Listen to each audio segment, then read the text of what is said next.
Hello, everybody, and welcome to The Night Owl, a show that we do twice a week where we talk about all the latest in pop culture news, TV and movie reviews, gaming news, and just the general conversations of the day. For those who don't know me, I'm Price of Reason, and with me, as always, is my co host, Professor R2. How's it going, Professor? Oh, it's going well. Like you said, I've said before, busy time of year. But you know what? That's it's fun to get to chill, hang out with you, hang out with everyone here in the chat, and just have a nice conversation, catching up on the news of the day, news of the week, and a lot of wild different things to talk about, and other things we just don't want to talk about. Well, there's certainly some things that are best avoided. There's enough channels talking about enough things, and certain things we may not talk about. But Yeah, there's certainly a lot to talk about. And I'll tell you what, even when I made kind of the docket or this this thumbnail of what we're going to talk about, there were like seven other things. There's just so much I can fit on one thumbnail and into one title. But there's certainly no shortage of things to talk about. Yeah, got lots of interesting stuff. I saw the stuff that you had on the list here. Had a couple of other things that I saw this week or earlier today, just on X and a few other places that we can bring in and talk about later. Like for instance, the cost of Doomsday. My God. The poster for Gollum that they released. Yeah, we got a few different things to talk about. I feel like there's really no shortage. I don't think we're Yeah. gonna have a shortage at all today. And did you see the stuff with Johnny Somali? Oh my God. That's the only. I think I didn't even pick up on that one. Oh, so Legal Mindset, who, he's a cool guy. Yeah, he's got a nice channel. Talks about some interesting law stuff. He's been following this because he's all of this stuff that's happening over in Korea with Johnny Somali. He's been over there. He's been on trial for there was a problem year and with a a guy half. got arrested in Korea or something. Yeah, he's been over there for like year and a half, like public decency issues and doing some like deep fake stuff and whatever.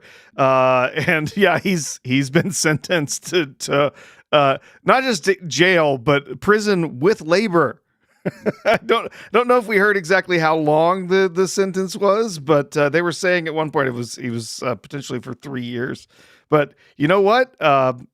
That's fine. He was quite the a-hole, and I couldn't believe some of the crap that he got away with over the years. And it's funny. I think he finally, like, someone held his feet to the fire. I remember that Putin, him doing the disrespecting that shrine, that monument to the comfort women from the Korean War and stuff like that. Yeah, there was all sorts of wild things that he did over there, and it's nice that somebody finally just said, we're not taking this crap anymore. I guess those kind of YouTubers, those kinds of influencers that are out there just doing shock content like that, just always just piss me off. Yeah, So, I've never liked that either. And No. yeah, I'll tell you the truth. I know who that guy is, and I've seen stuff because I know he got in trouble, but it's not the kind of thing that I would watch. It doesn't speak to me. Whatever he does is something that doesn't speak to me at all. And I think that initially when he got in trouble and that the story came out, and then I think that's how even I learned who he was, or I heard of him, but wasn't really watching any of his stuff. I looked at it and I thought, who even watches this? I mean, I don't want to be mean if you like it, but I don't really know who he does have a lot of followers. I'm just not 100% sure why he has them, but he wouldn't be alone. There are a lot of creators that I'm like, who likes this guy? You'd be surprised that, usually the ones that have like a lot of followers, like the ones that have like millions or whatever it is, a lot of them I think to myself, who likes this person? Why does anybody even watch this person? But maybe that's a mean thing Yeah. for me to say. Like, it's not like I'm some big shot. So if they like to watch things, then people are entitled to watch whatever they like. Yeah. I can't tell them what to like. Yeah, Elizabeth Quince in our Rumble chat, who I believe is in South Korea, or at least spends I think plenty so. of time Spends there. time there, yeah. It says that he was given 6 months. So my guess, so as I understand it, this is kind of interesting in South Korea. The prosecutors can come in and say, no, we want to appeal because the judge that gave the sentence, we're not happy with that. And so, unlike in the US, like the defendant can appeal, but over there, the prosecutors can appeal too. The state can basically appeal saying, no, you did not give him enough of a sentence. We're not happy enough with that. So we're going to appeal to another judge so we can get a steeper sentence. So this might still be going on for a little bit longer, but 6 months of prison and labor. I mean, man, that's still rough. And yeah, he's going to lose. They were saying like in the courtroom, he was having all of his personal property confiscated and being cuffed and hauled out and everything. So yeah, someone in the chat said, couldn't have happened to a nicer guy. Yeah, I mean, what can you do? Listen, I don't wish anything bad to anybody, but sometimes there's people that are not so good people, and then they do things that aren't good, and then things happen to them that aren't good. I mean, don't get me wrong, you could also be a good person and something not good will happen to you, but I don't know. There's if you're going to go around doing something, I think in his case, this is just my 2 cents. I'm not an expert. Perhaps a bit disrespectful to other cultures. He thinks he's going to go around and be like sort of disrespectful. So at the end, somebody pushed back and said, "No, you're not going to do that here." And he was literally asking for it. I mean, he was literally going around doing stuff he knew was against the law. He threatened people. There's the whole stuff with deep fakes. There's all sorts of stuff that was happening in public and in private. He threatened the judge's wife at one point. Like the guy is certifiable. I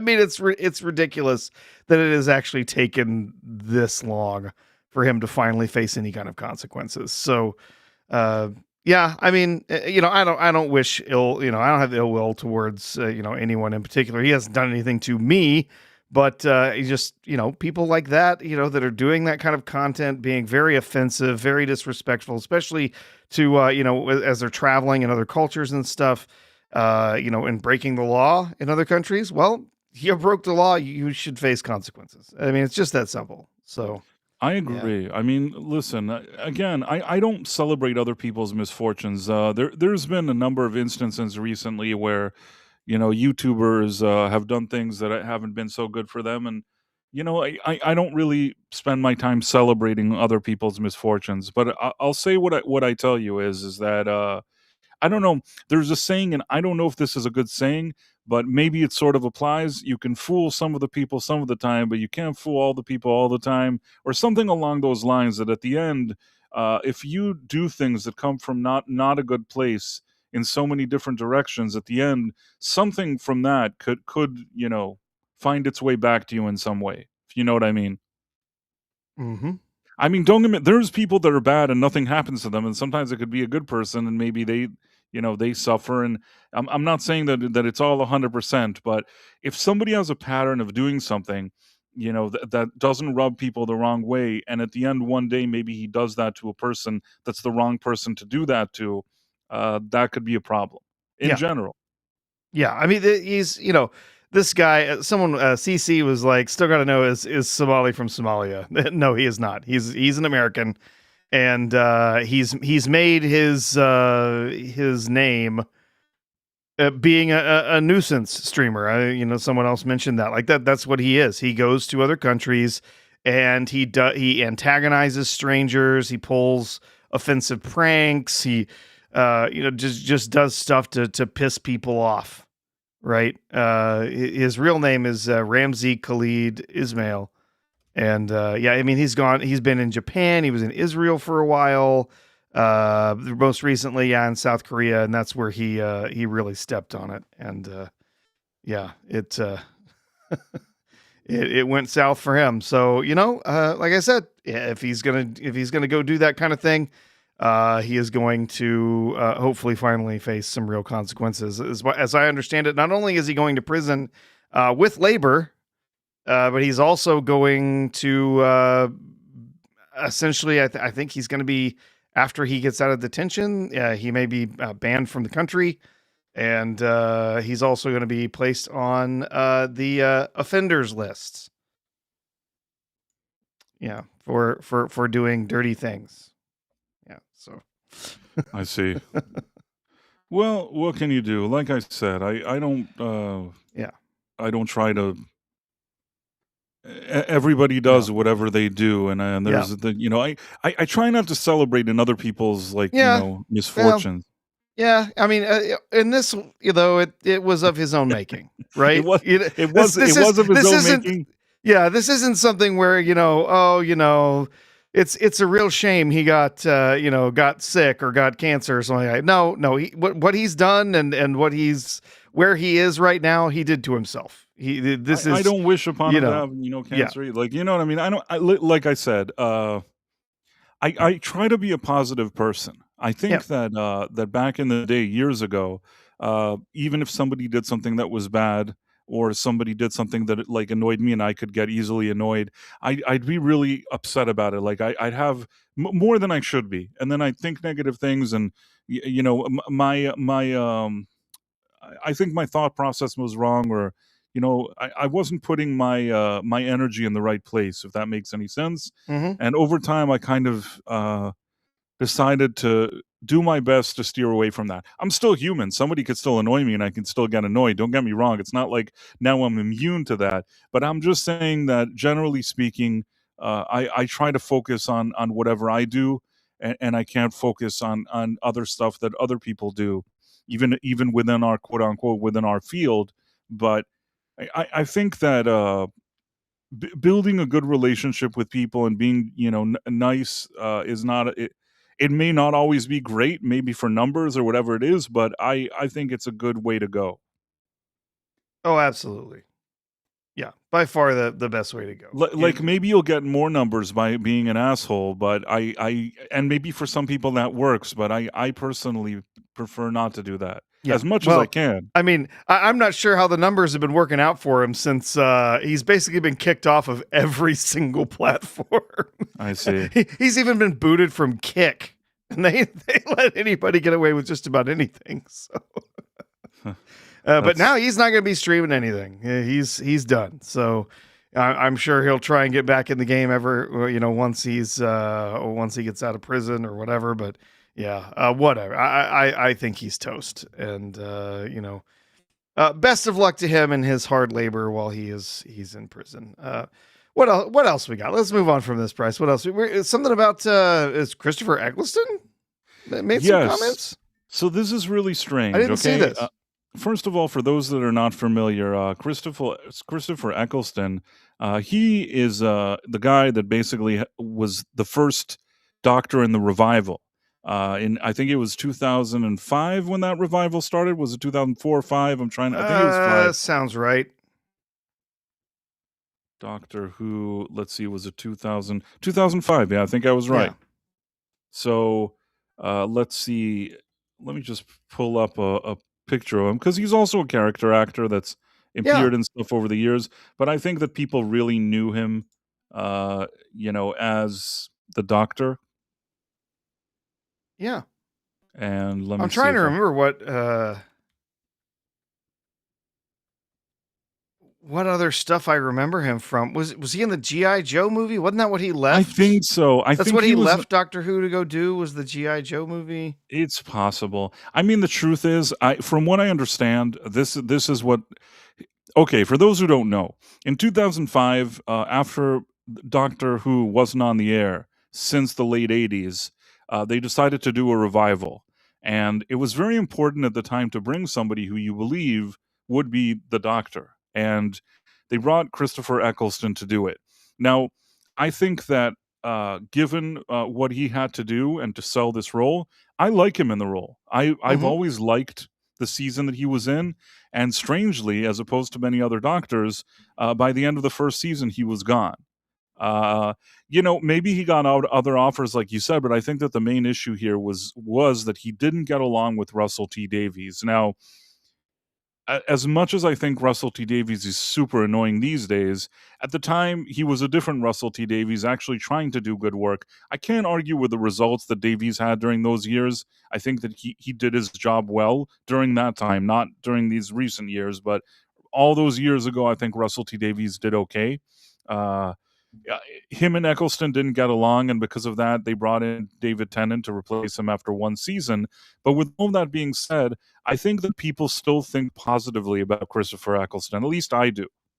I liked his portrayal. I would have gladly watched another 2 seasons with him if they existed. You know what I mean? Yeah, I clearly, as he's made numerous comments. I think about, because what was it, the comment that he made, right?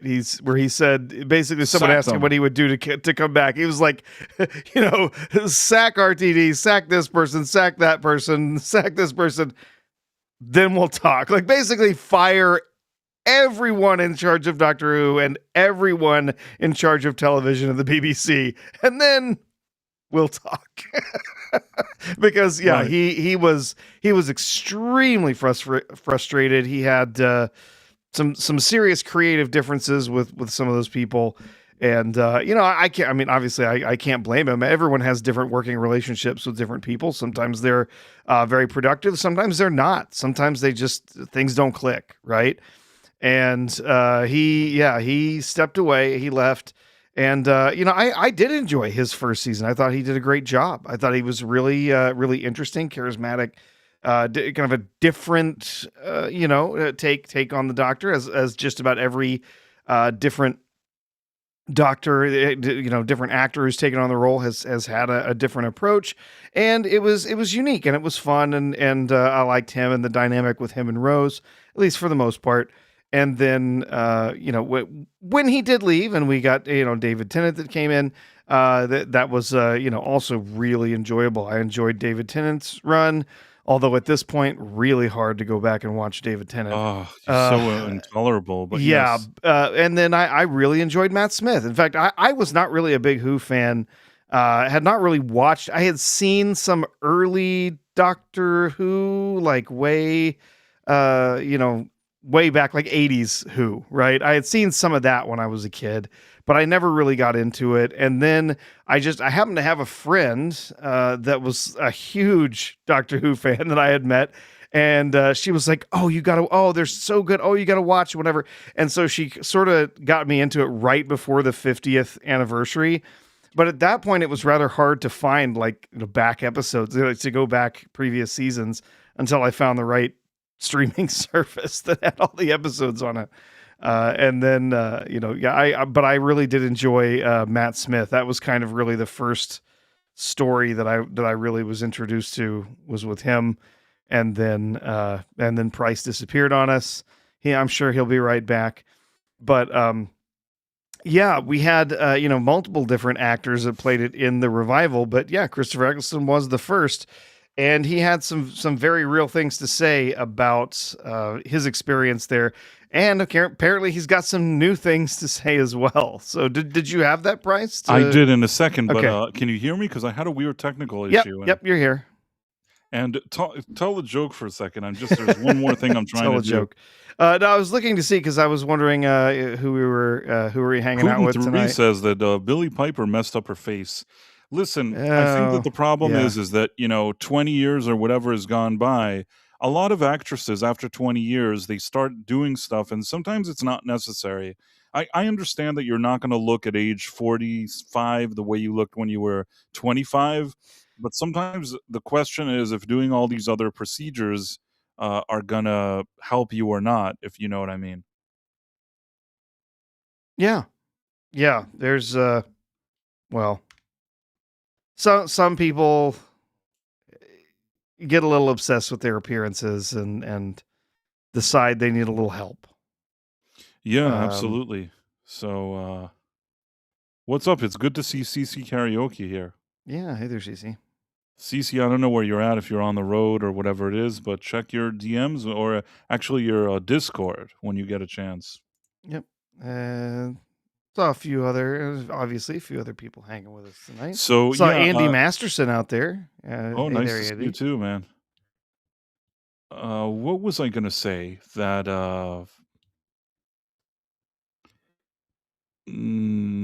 Eccleston. Eccleston, yes. Yeah. Okay. So, no. First of all, Billy Piper's face. Oh. So, I was gonna say that I think that the ones that do the best, like whether it's men or women, that at some point are in the spotlight and they do like operations and things like that. I think the ones that do the best, make the best decisions, are the one that maybe don't get too much work done or do it really like cleverly. A lot of times it's good to wait as much as possible. Meaning if at like age 25 you're already getting all these weird injections and whatever, that's not good. Like if you're already like you pushed it to like the maximum age where you tried everything like naturally and then at the end just like little things to just that are not over the top, that may be very mild. Mhm. I think that in that case, that's probably like a better route to go with. I say this as nothing, what do I know? I'm just some bum, but I'm just saying that that's what I've seen that seems always to work the best. Sometimes it's also a matter of good genes. I recently watched that show that Estefobos told me to watch. That I hope nobody finds out that I've watched it with Michelle Pfeiffer. So it seemed like a show that I shouldn't be watching, but I have to say it was very well made, and I found myself watching it, hoping that nobody finds out. So Michelle Pfeiffer, I want to tell you, she's in her mid to late 60s or something like that. Uh, she looks very very nice. I think that whatever she's done should be sort of the blueprint for Hollywood ladies, if you know what I mean. Mhm. Yeah. That, It's that it's upsetting when you see people, I think, who were or once, very lovely people, very attractive, and then that they feel, I mean, to me, it's like they feel a pressure to have that work done so that they can look a certain way, so that they can, so that they can get this role or that role or whatever. And, unfortunately, for a lot of them, it's, they're chasing something that they're never going to have again, right? They're kind of given this promise that, oh, if you do this and you do that and whatever, you can take 20 years off your face. Except we all see it, right? And is I think you're absolutely right, man. When you say like the people who tend to tend to do a better job with it is when they do small, minor little things, and to whatever. But at the same time, I would just prefer that, what, some lovely ladies just age gracefully. You're not always going to look like you're 26, and if you're 60 something and trying to get surgery on your face to make you look like you're 20 something again, it's just not happening. so I found myself, see, today I was kind of a douche. I was saying not to be a douche, but I was a douche. But hold on. Mr. Cirillo says, look at Erin Moriarty. She's only 31. Recently, I think that it was either Drink or somebody posted something criticizing about how she looks now versus the first season. She says that she has some kind of medical condition. And I'm not saying she does or she doesn't. I don't really know her medical history and what the situation is. But I suspect that beyond the medical condition, some of the stuff when you look at her looks like she got some kind of work done. I don't really know. I I don't know how to say this without sounding terrible, but there could be two things that are true at the same time. One, maybe she has a health issue, and obviously, if somebody has an health issue, I hope that they get better and overcome that issue. At the same time, I suspect that something else happened in terms of a health Yeah. issue can make you do certain things, but for the appearance of your face to change so drastically, I think that there was something else going on there. Do you know what I'm saying? Yeah, if she does have, I believe she had said something about having Graves' disease. I think that might be it. And again, I only wish her health, Yeah, but yeah. Well, Graves' disease is a thyroid condition. I've actually known several people who have Graves' disease. It's easily treatable with medication, although I mean it can cause various different issues.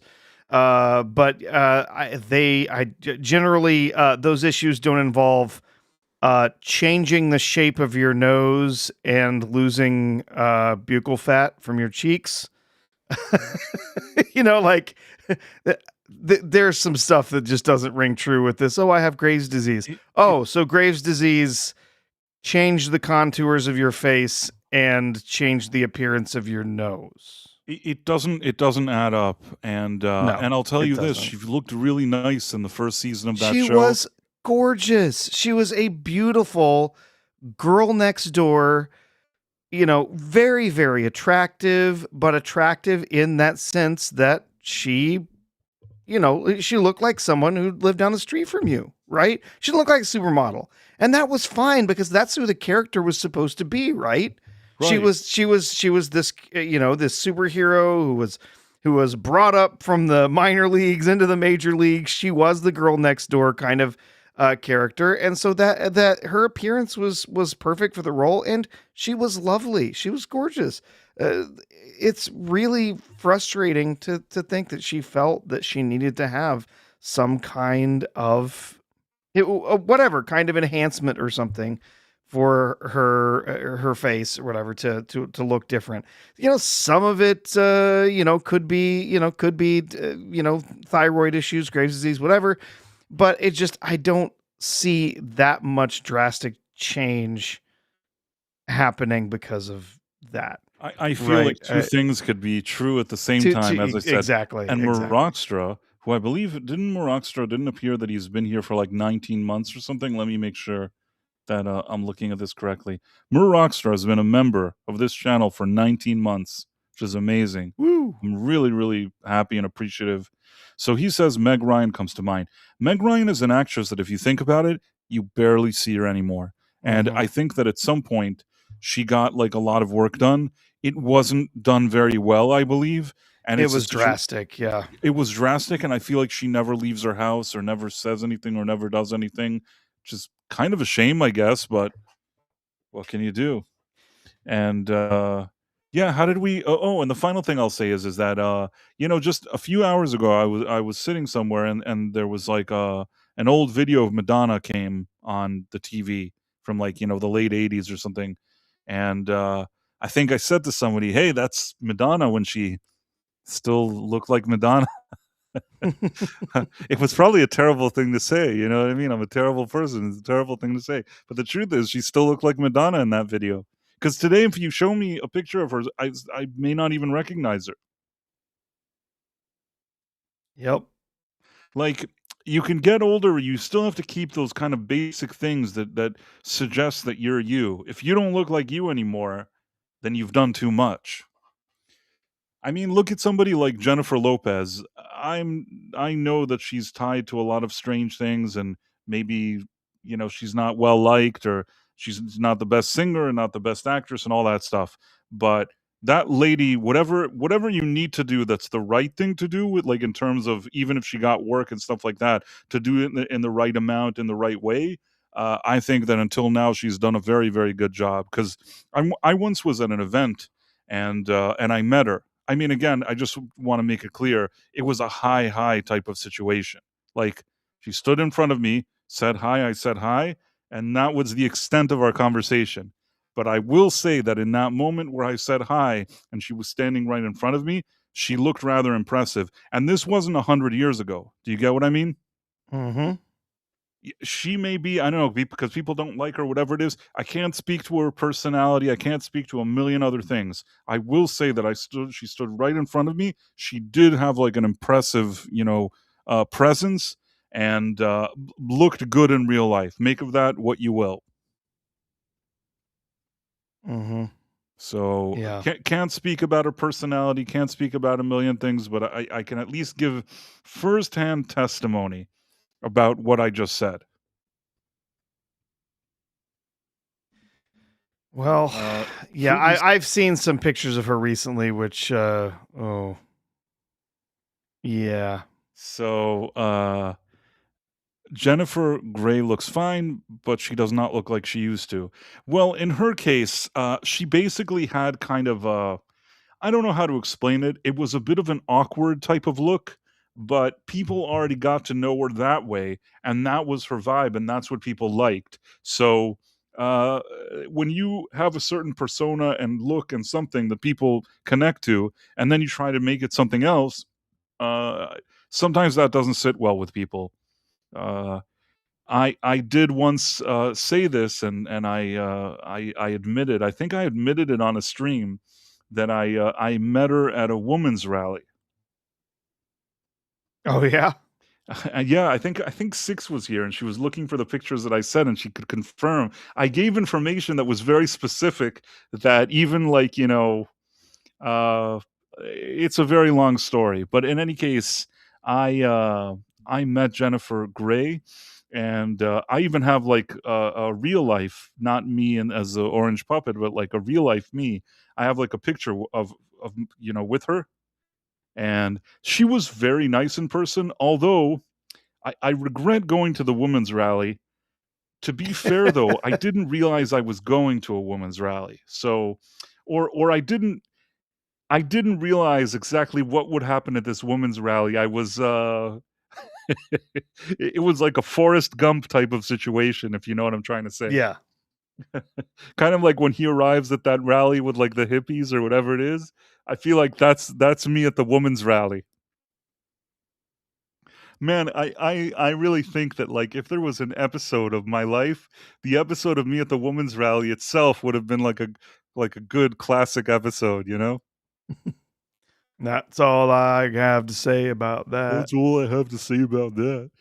It was so wild. Like you know, imagine, think of like a women's rally with like women celebrities and stuff like that standing around me and doing this like women's rally thing, and me being there. It's surreal, man. It's surreal. There's been a few things that I've been to. I was also once I kid you not, I was like at a special event for like Hollywood, like diversity and inclusion, Mhm. like that they're supposedly celebrating it. That was another Forrest Gump one that like I was, probably if people had all the information, especially now, I likely wouldn't be invited to some of those events.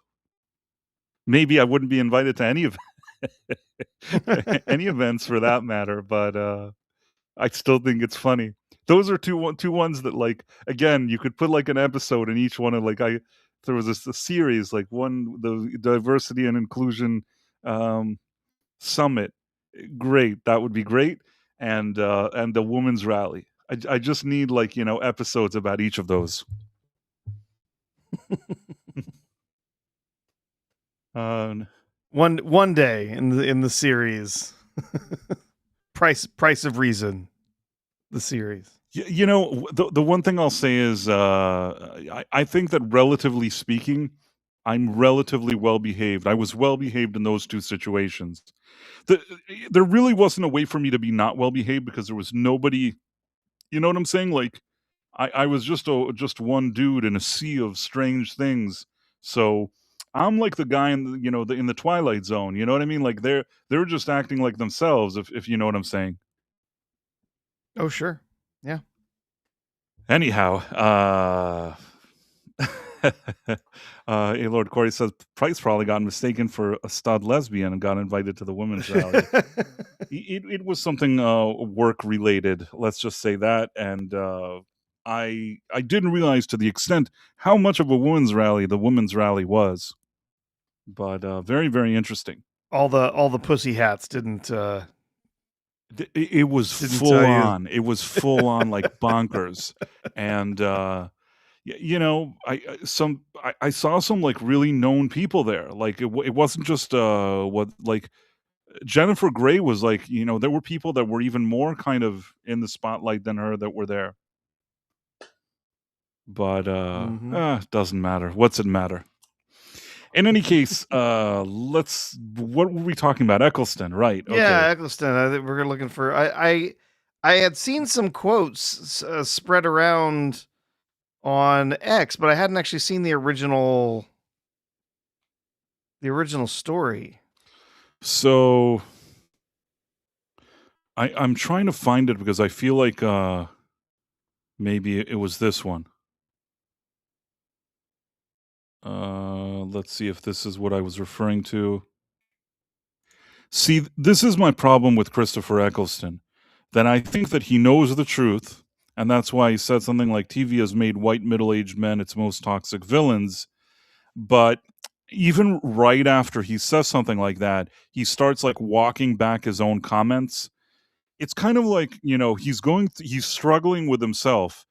Somebody that says a sentence like this to me means that he understands more than the average person, but at the same time, because he's also you know, part of the clique, I feel like he's trying to backtrack while also saying it.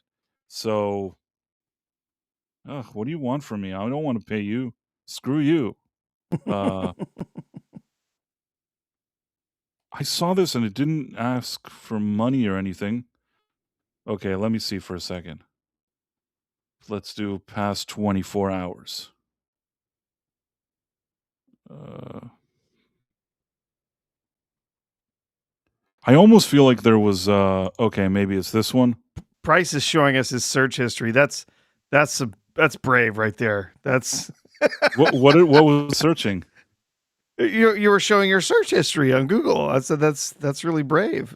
Was I searching something naughty? Did I do something bad? No, it's just joking. Now I'm worried. Like maybe you were just looking for the Eccleston stuff. Did weird stuff pop up? Like now I'm scared. No, nothing weird. Yeah, no, it's fine. I don't have any weird. I know what you're looking for, but I don't think I have that. And I don't even have like I'm weird. Just messing with you, Price. I don't even have like. I think that my search history. I just looked. It looks pretty good.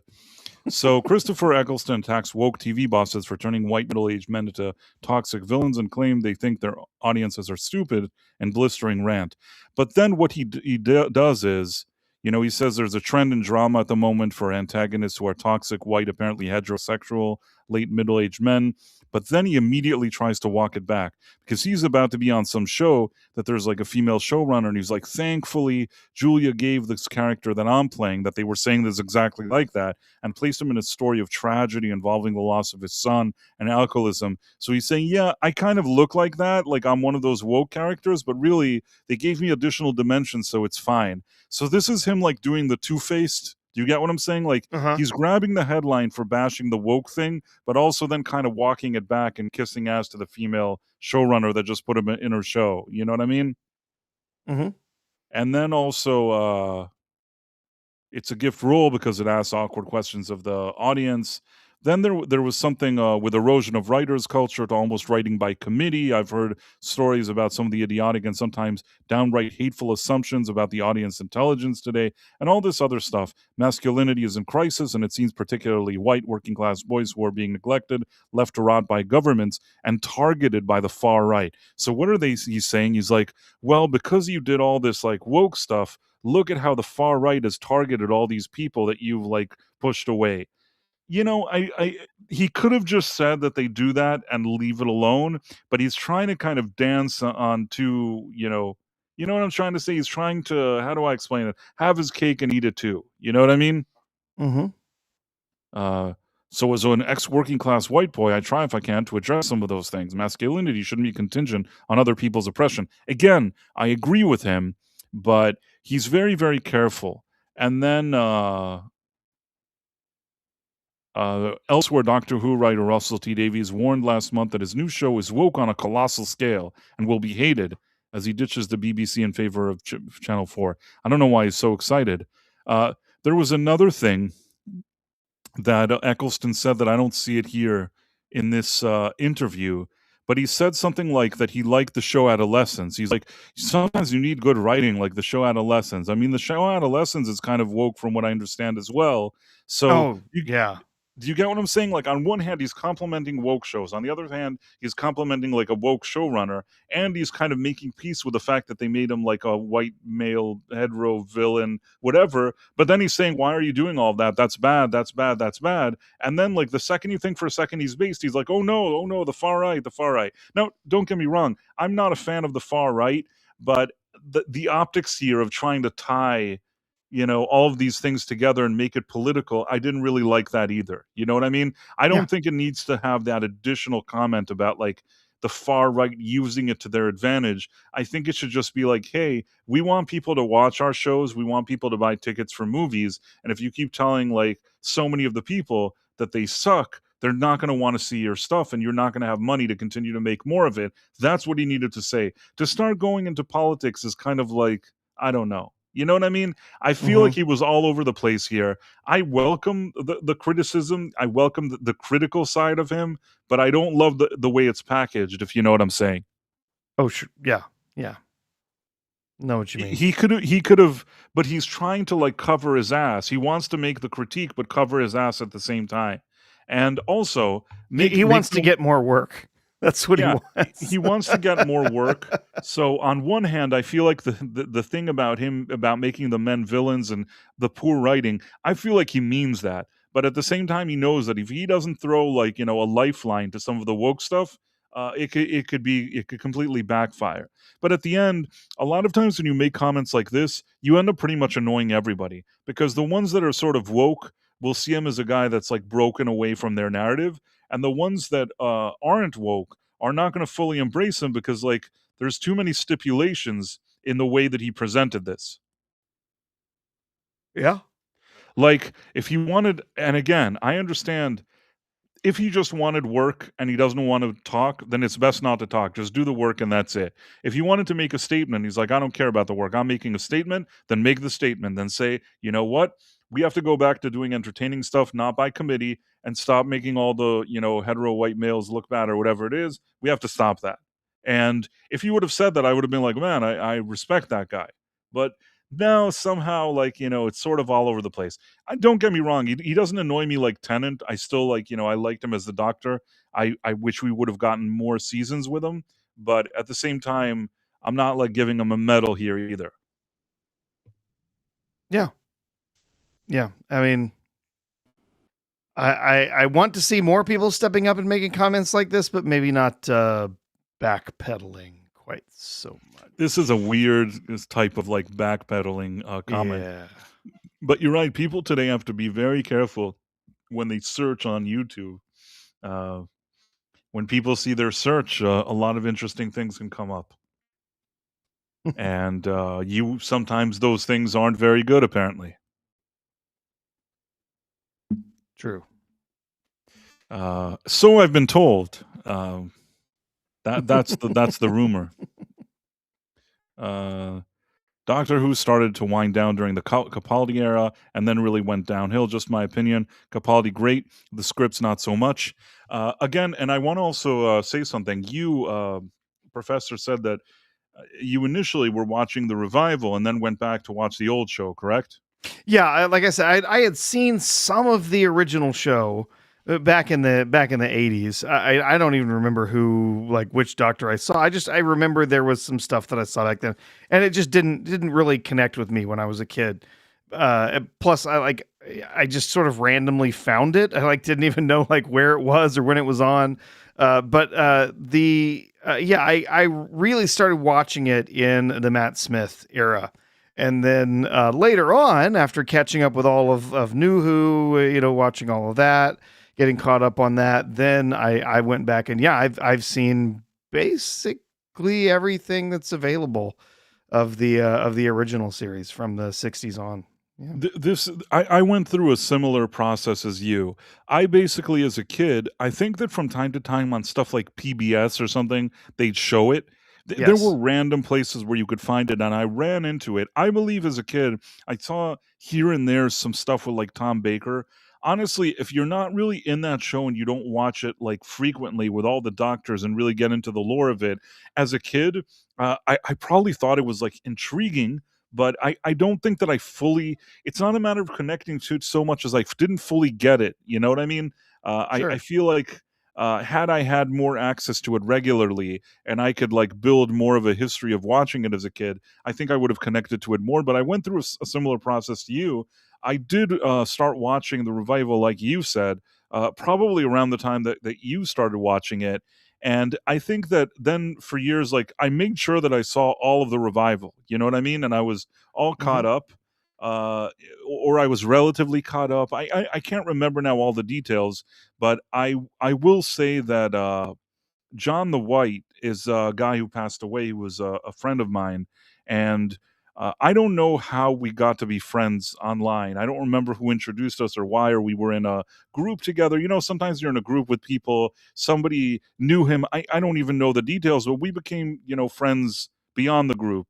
and he just told me, listen, you have to go back and watch every episode of the original series. Like, you can't just do the revival thing. You have to watch. And that's the kind of guy he was. He was so knowledgeable. Like, if you heard how excited he was talking about whether it was Hartnell or Trotton or Pertwee or Baker, Tom Baker, of course, like, so excited, and he knew every detail, and he was so knowledgeable. And, like, I guess some of the that excitement, I it managed to make me curious to see what he was talking about. So I actually did what he said, and I sat down and I started watching from Hartnell, from the first episode, from An Unearthly Child. And it was thanks to John the White that I actually sat and watched all the seasons. And he would check in on me. What season? Where are you at now? What are you doing now? Like, what about this? What about that? And give me like additional info. He was like a walking encyclopedia.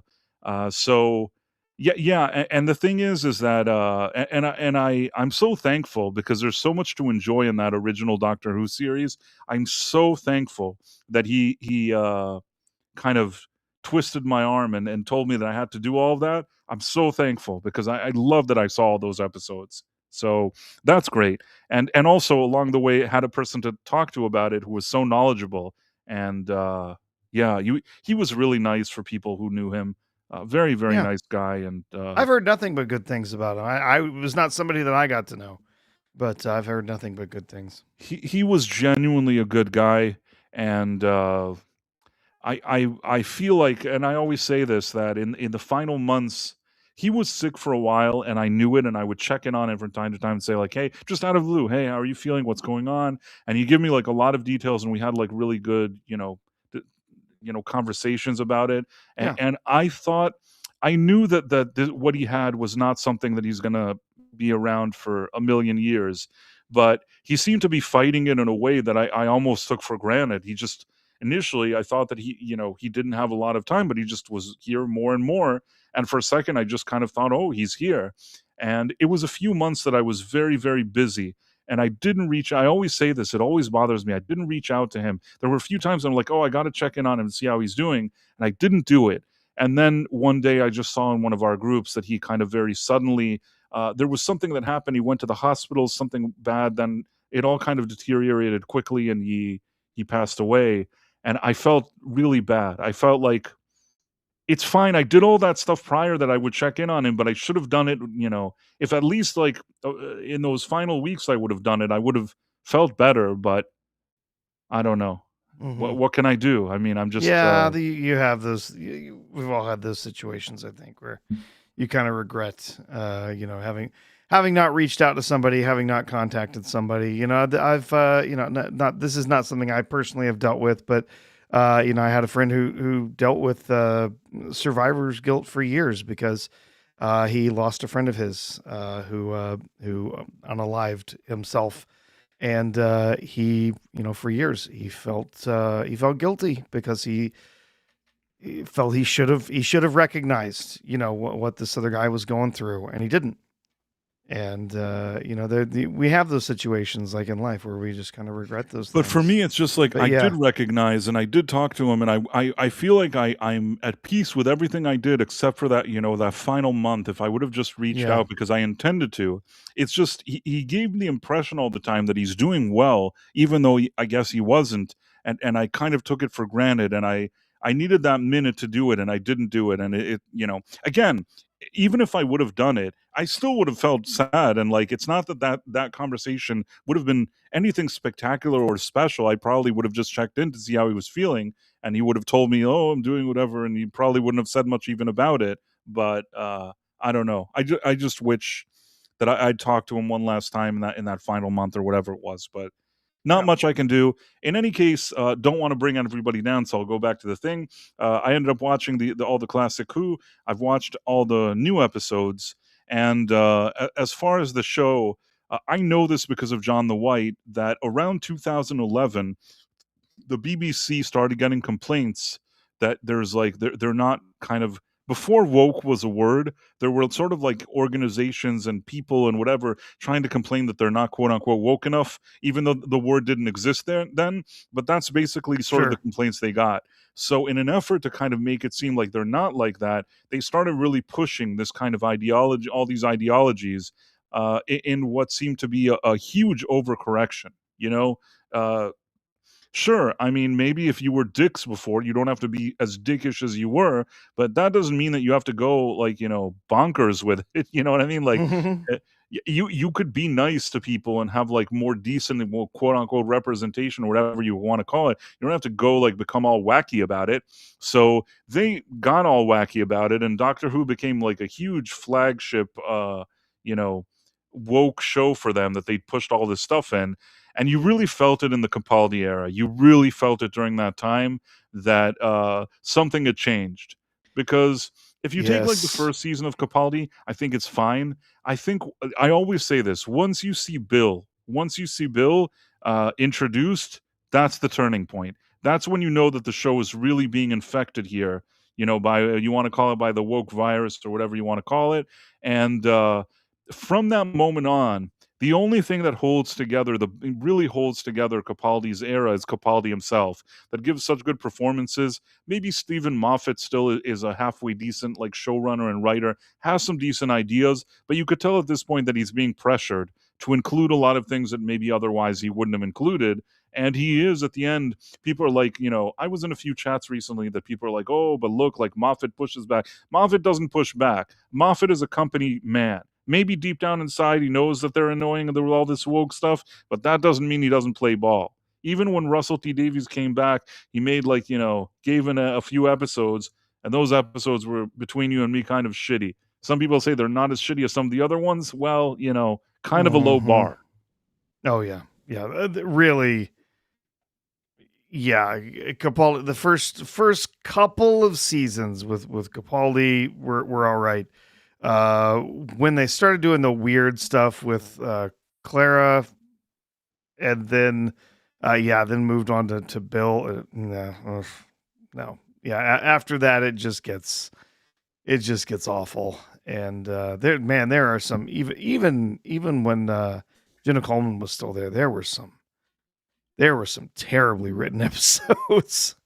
I feel so bad for Capaldi too, because he's a huge Doctor Who fan. He wanted to play that role since he was a kid. He's a It's just, solid actor. and he's a really talented actor, really good. There is no one on Earth that can wield an F-bomb like that man. I'll just say that. If you've ever had a chance to see some of his Yeah, other I've work, seen some of his other yeah, stuff. I know what you're talking about. yeah. But the show, the writing just got so bad, and you get awful episodes like Kill the Moon, right? Oh, the moon is an alien space egg, and only women can decide whether it lives or dies. Like, oh God, stop! It's so bad. Yeah, there were so many rough things, and like I said, I feel bad because I know that it was a big switch for a lot of fans, because you had Matt Smith, who was extremely popular here in the U.S., especially. A lot of people entered it it became easier and easier to see over here in the U.S. during the Matt Smith era, and you had a lot of fans who came in with him, and he had a lot of energy. He was the episodes had a much lighter tone than some of the previous stuff that they had done, and then they went from him straight into pretty serious tones for the show with Capaldi, and he played sort of this grumpy, gruff doctor, which I think for a lot of people it was whiplash, right?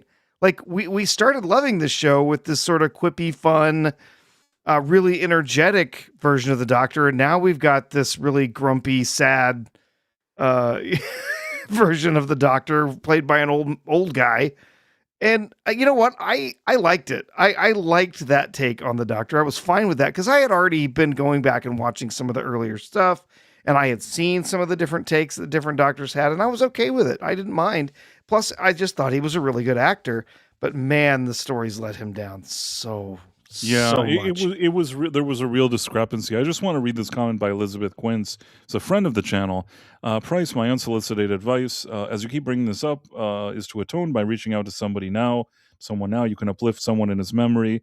Uh, I don't know who to reach out to, but I will say this. I think that part of it isn't just the fact that in that last month maybe I should have reached out or whatever it was, because I'd interacted with him, through DMs at some point, in the months leading up to his passing. But I think that the other feeling you feel is that because I didn't know and he didn't really let on that now things were deteriorating or there was any kind of problem, although it was kind of sudden when it finally happened there in that late stage.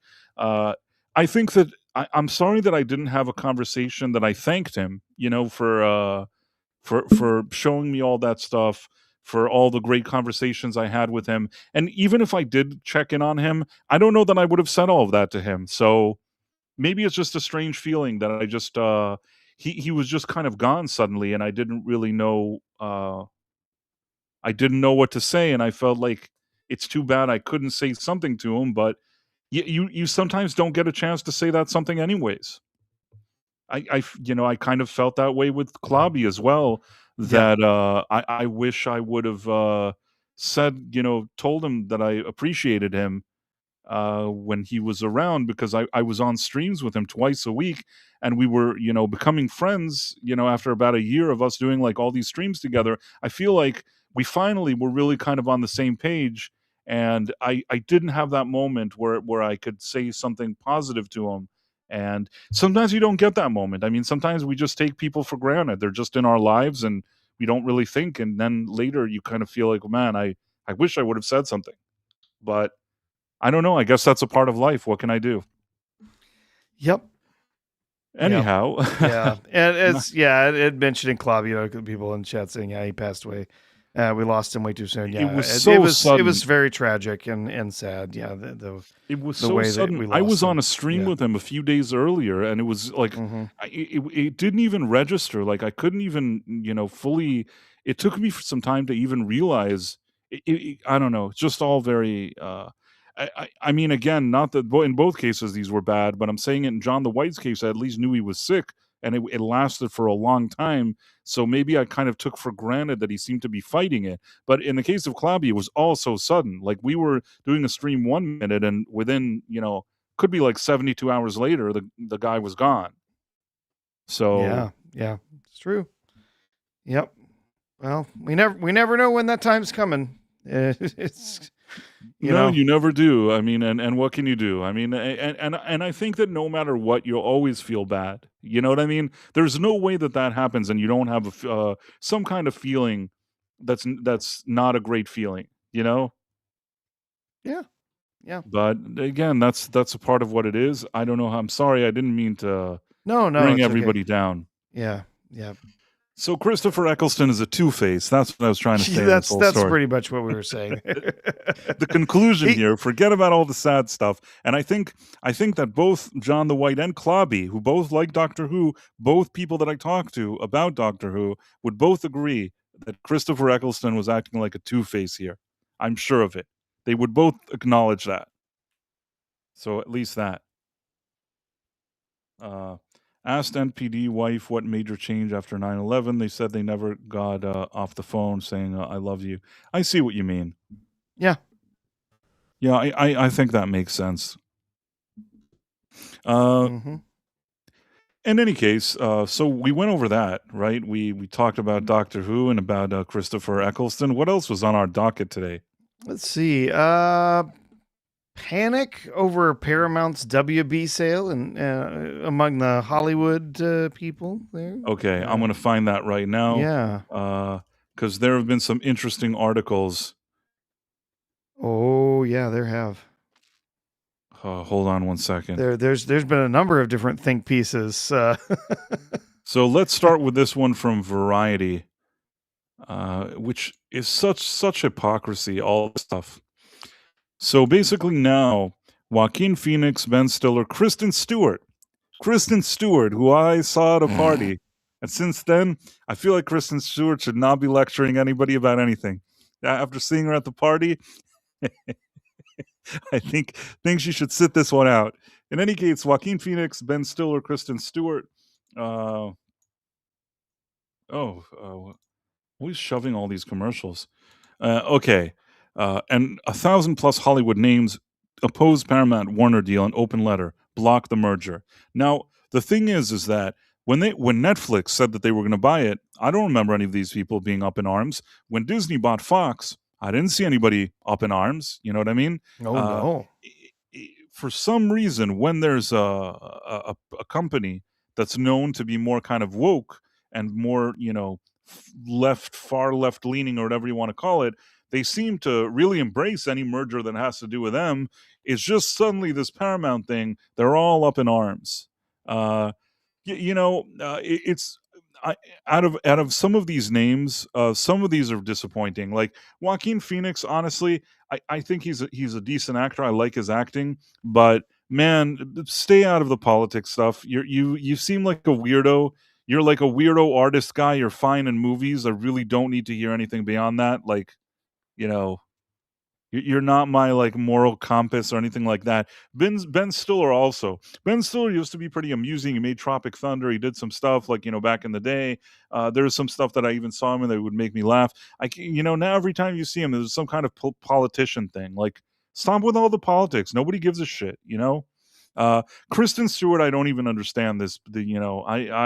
Kristen Stewart is an anomaly. I don't know. I don't know. Anomaly is not a good word.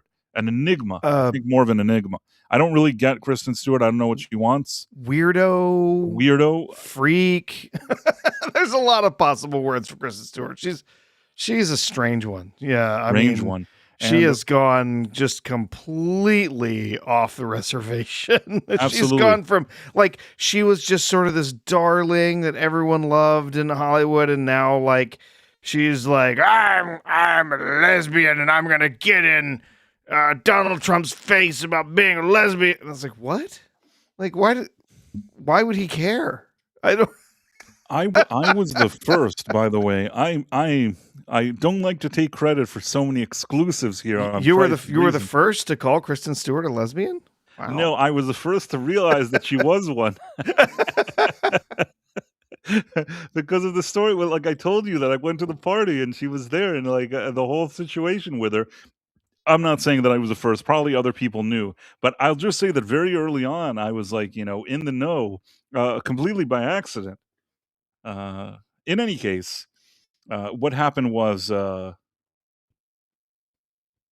they all oppose the merger, and there's other weirdo names on this list. Some of them are like the usual suspects. Let's see who else we have. I thought there were other names here. Who else do we have? There's other names except for this. These aren't all the only names. I feel like Mark Ruffalo is on there. There's a bunch of other weirdos. This isn't the full list.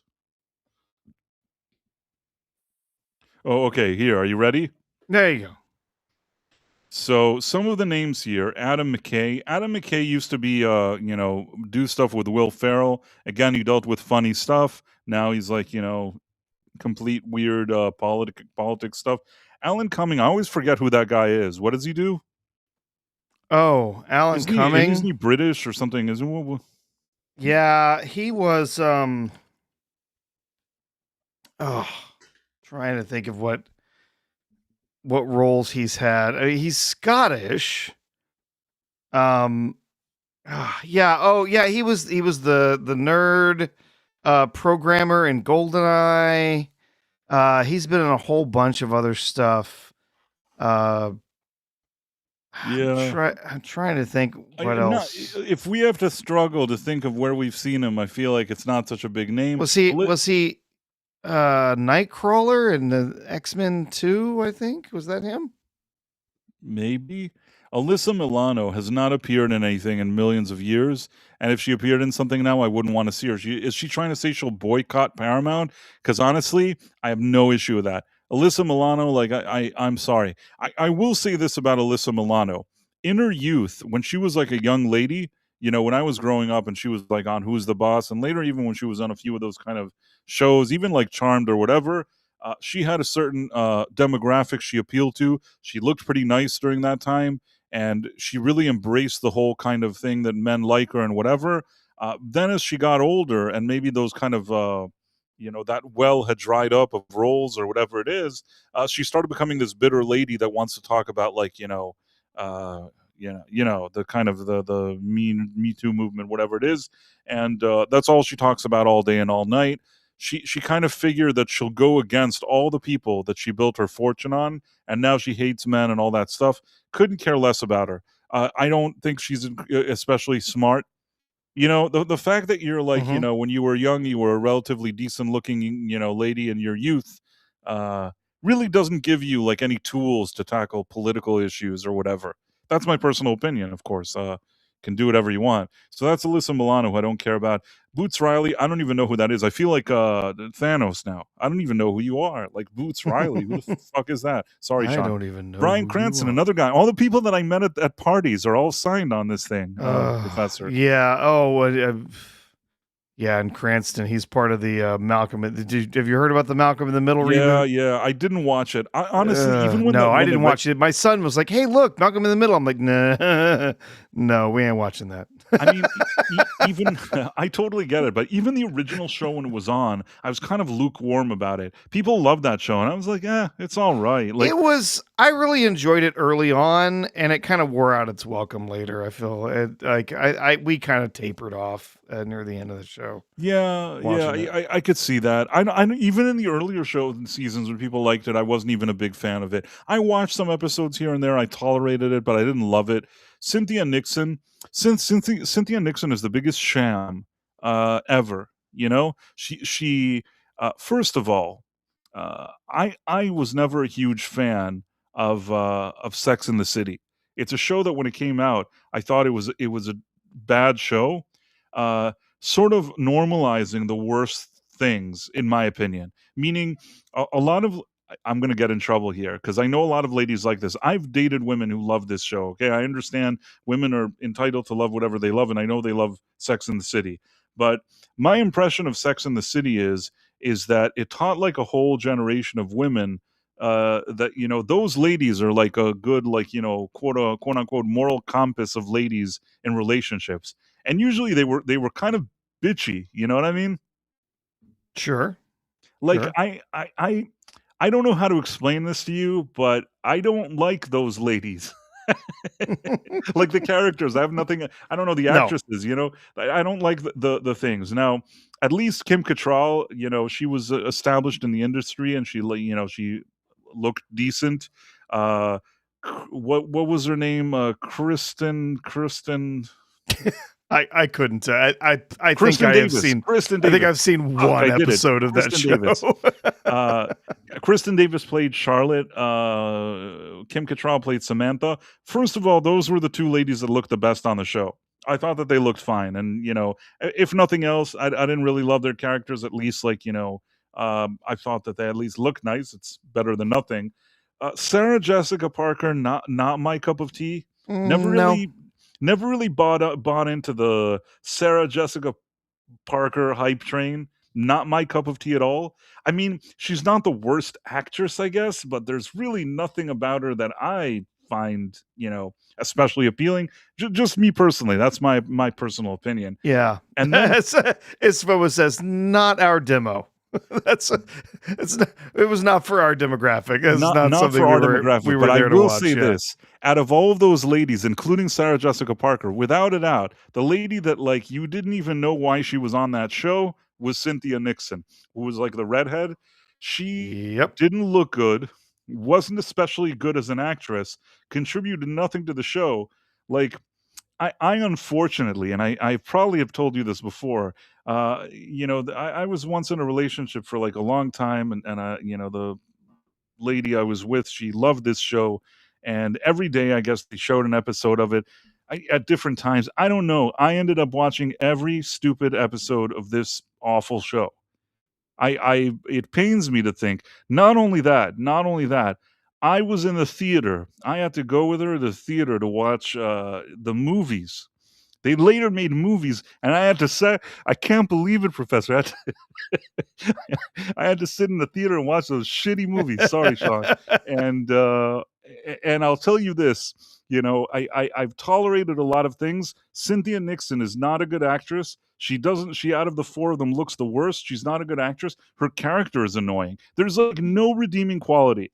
And since then, like, you don't see her anywhere, or you don't see her do anything except for this, because like I don't think that there's anything else to put her in. You know what I mean? Like, it's the only role that somebody would have given her. I guess they just wanted that one friend that's like, the I don't know how to explain it.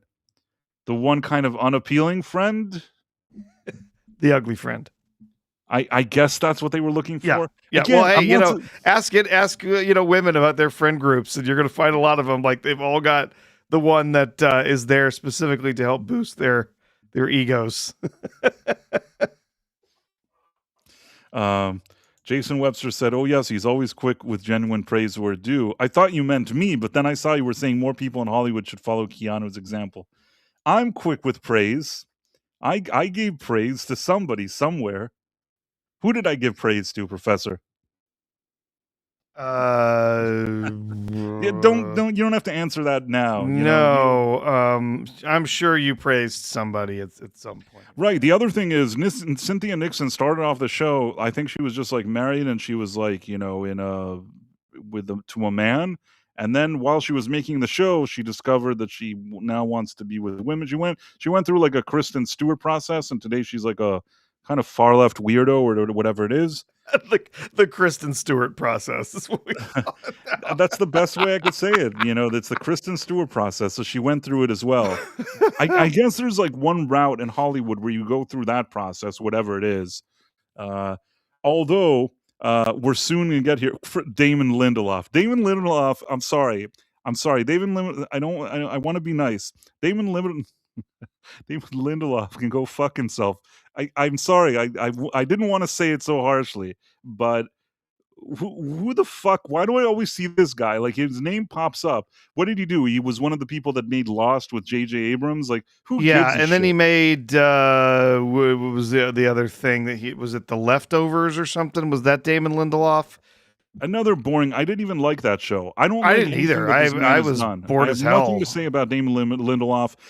Again, all these people. What are they threatening us? Cynthia Nixon and Damon Lindelof and Alyssa Milano. And Boots Riley, who I don't even know who that is, and Alan Cumming, who I don't give a shit about. What are you threatening? You're saying you won't make anything? The only one out of these people that I consider a good actor is Bryan Cranston. But unfortunately, I think that, like, much like those kind of other actors that I like, where the politics are clouding their judgment, I unfortunately think that Bryan Cranston is going through that route. And I say this, I don't even mind that he was annoyed at me when I met him. Like, I can understand that. I don't take that personally. David Fincher, good director, for sure. But yeah, I don't know. Denis Villeneuve, isn't he French? What is he even? Yeah. What does he give a shit? Shut up. Villeneuve. I think that Denis Villeneuve should be eating some croissants and leaving us alone. Oh, he's gonna be after his third Dune film is a bomb, he's going to go out and ruin James Bond for everybody. So I don't know why they wanted to give him James Bond. His movies are like slow-paced and boring and stupid. James Bond, I can't believe that there's such idiots running that franchise for years. I mean, I guess they could claim that the Daniel Craig movies made money, so I can't really argue with that. I feel like by the time Craig came along, the brand was so big that they just made money. But honestly, his last few, especially, maybe the first one was decent, and all the rest were ranged from mediocre to shitty, right? In my opinion. Yeah. But David Fincher, good director. Really wish he didn't get involved in this. Denis Villeneuve, Elliot Page. I don't really know what to say about Elliot Page. Elliot Page, I don't know how to say stuff that would not get me in trouble. Not on Rumble, by the way. Rumble is a great platform. We are big fans of what Rumble does, and our show is, our headquarters for this show is Rumble. And if you're not, you didn't sign up for Rumble yet, you should do it. It's free, and then follow us. And if you're on another platform, you're also welcome to give us a follow. and like and all that other stuff. But at the same time, Elliot Page, I don't really have much good things to say about Elliot Page. I think that I people are grown adults and they could do whatever they want, but it's not an actor that I want to see in Mhm.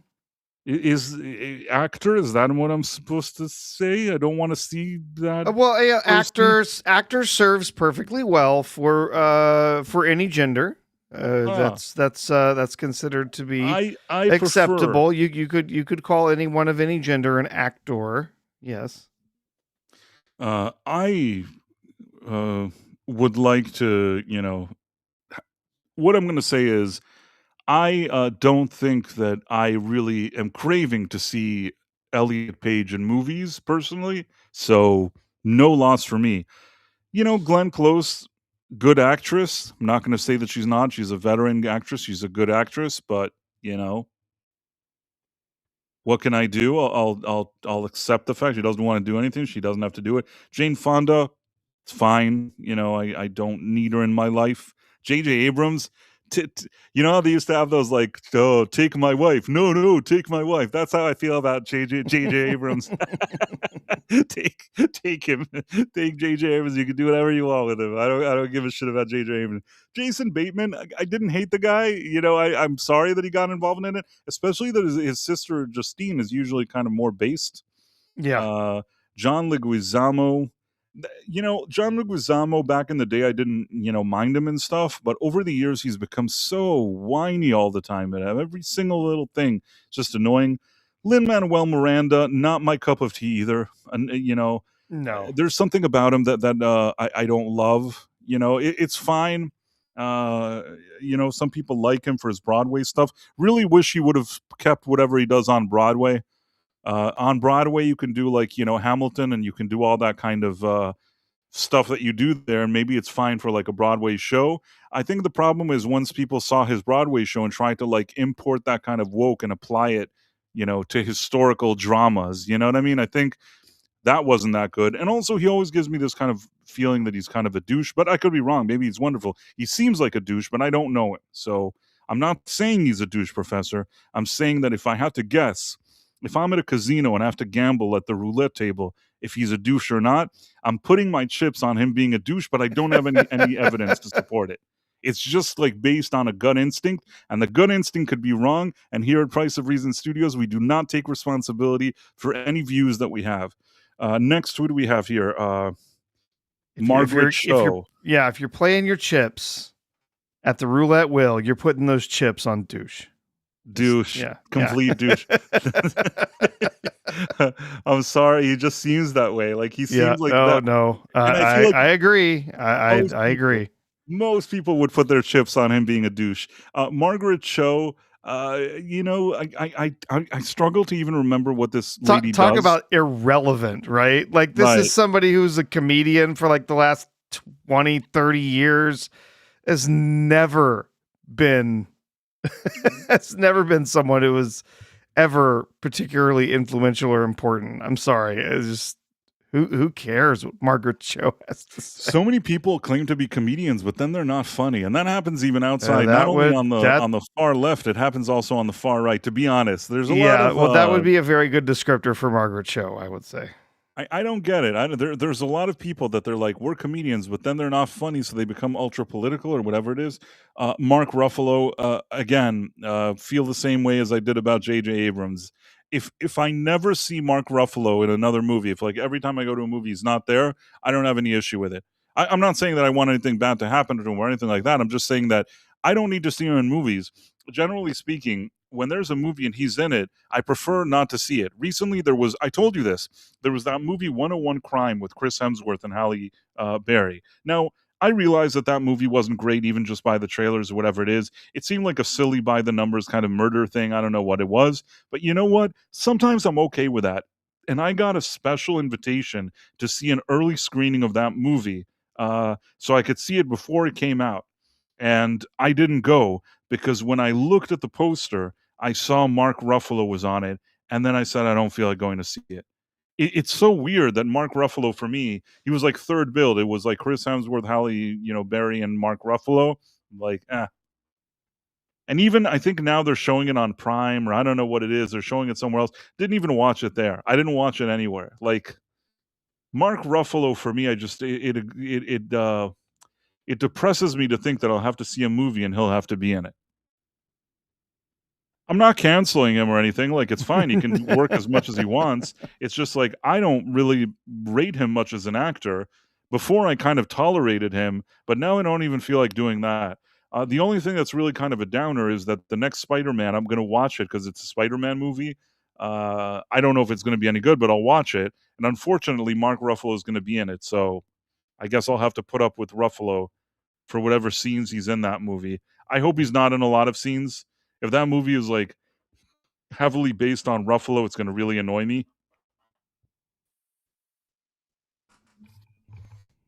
In Yep. any case, so we had that. Noah Weil, I don't know who that is. Patty Oh, LuPone. Noah Wiley. Yeah, he's been around for a while. I'm not sure why he would be all that relevant at the moment, but hey. Patty LuPone, have no idea what that. What? Yeah, it sounds familiar, but I can't really think. Yeah, Patty LuPone. She's been a performer for a while. She's been in a number of different stuff. She was in films. She did a lot of stuff on Broadway. I think she was in like Cats for years or something. You know what? I don't mind. Again, I can lump her in with like J.J. Abrams and Elliot Page. I don't really care. Rami Youssef, same. Don't know who that is. Could he and Patty LuPone and J.J. Abrams and Elliot Page can go and like start, and Cynthia Nixon and Damon Lindelof and Boots Riley and Alyssa Milano can all go hang out together. You know what I mean? I'm not going to be jealous. I don't mind. They can go do their own thing. Let them start their own Hollywood and see if they can find customers. Rosario Dawson, that's kind of a shame. I kind of liked Rosario and Dawson, so kind of a shame. Rosie O'Donnell, I have nothing to say about her. Again, another one of those. Was she a comedian? Then she's an actress. She's not really an actress or a comedian. Never really thought much of her. Ted Danson. I actually like Ted Danson. Again, I'm really hoping that at least some of these names, for some reason thought that this was really not a good thing and wanted to speak against it. But the truth is that these same people said nothing when Netflix wanted to buy it, and they said nothing when Disney bought Fox. So the fact that they're saying this now only gives me the feeling that they're doing it for a political reason. Unfortunately, I feel like, if it didn't have anything to do with Ellison being friends with the Orange Man and with him taking over CNN and everything that they consider, within this transaction and what it may lead to, I think that none of these people would be complaining. Mark Ruffalo would not say a word. If this didn't have some kind of political element to it, he'd say nothing. Or if Ellison was best friends with Obama, that this letter is not happening. This petition, this letter would not be happening if they're all like friends with, with Obama or whatever it is. So a lot of hypocrisy here. Next, we have Tiffany Haddish. Some people like Tiffany Haddish. I don't really know. It's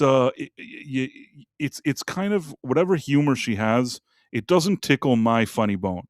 I've met people that think she's funny or enjoyed her humor or something like that, and that's fine. Doesn't really do it for me. I don't really find her funny personally. I don't really know how she became a thing. It's weird.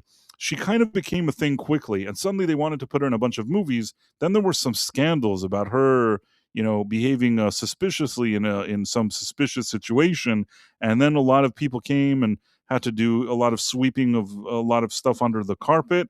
And then she kind of, popped back up in some kind of minor comeback, although we don't see her as much as we used to. Istofobo says they were against the Netflix merger. You know, I am telling you that my opinion is that they're a lot more upset about this merger than they were about that one. They may have not liked that other merger. This one, especially when you see the type of names here, I mean, Rosie O'Donnell, is she getting any roles? Elliot Page, Cynthia Nixon. These are people that have jumped aboard this train for political purposes. I don't know if they would have jumped on it with Netflix. If Ted Sarandos, who's like super woke, was going to, would give a feeling that he wants to, make CNN, the same as it always was, probably at least half the names on this list drop off. Maybe there's a few names here that are genuinely concerned. I think that the majority of them are doing this for political reasons. That's just my 2 cents. And a lot of people didn't say anything when Disney bought Fox. I'll say that for sure.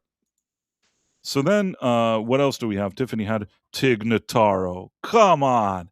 I can't believe that Tig Notaro is even a thing. Like, when I was reviewing Starfleet Academy, I kept saying to myself, like, Tig Notaro must have the best agent in Hollywood because, the person that probably appeared in the most episode that you see her the most on that show is Tig Notaro.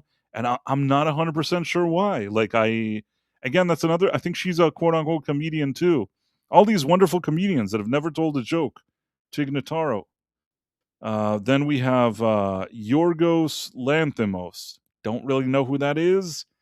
Yvette Nicole Brown, I know her for Community. I liked her on Community. Don't know why she signed this thing. I will again say what I said. If all these people had found out that, like, Ellison was not friends with the Orange Man or with Trump, he was actually friends with Obama, he was besties with him, I don't know if this letter gets written. Certainly not with all these signatures.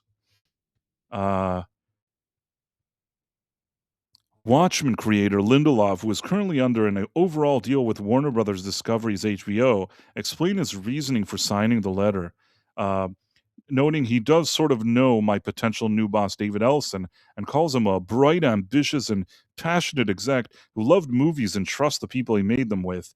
Lindelof says that despite the impression that he has of Paramount CEO and the concerns he and his peers have of potential retaliation in the industry, he chose to sign the open letter opposing the merger, mainly in support of Hollywood's blue-collar town makeup.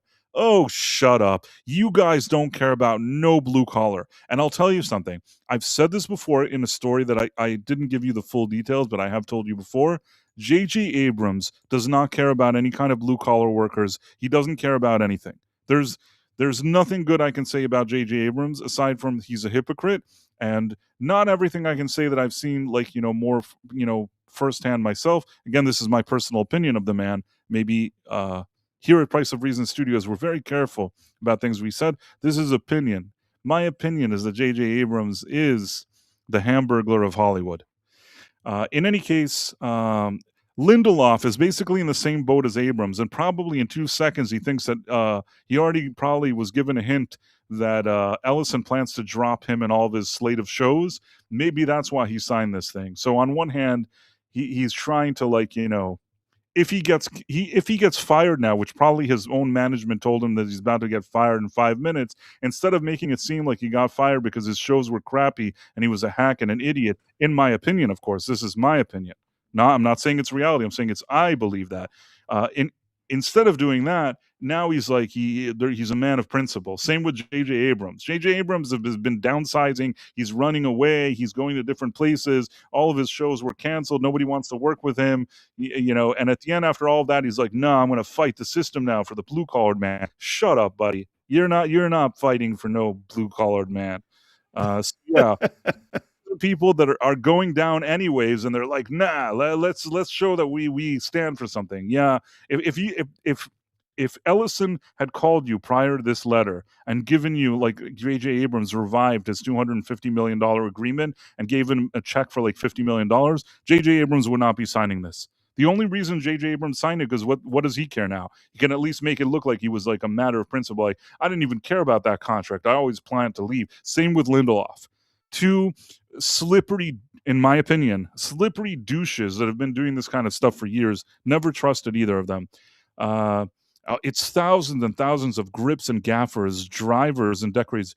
Shut up. If you guys cared about those guys, you wouldn't make preachy entertainment that alienates half your viewers, and you wouldn't be lecturing everybody about politics and agendas and propagandas. All of your shows are shitty, and in the case of Lindelof, also like woke crap, whatever it is.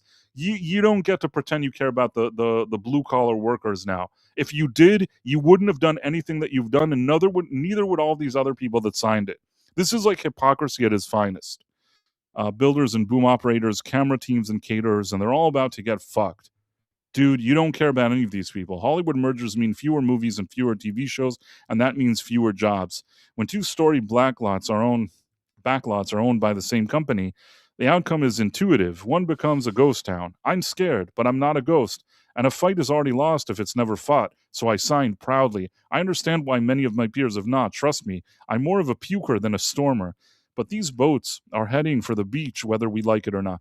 Oh, shut up.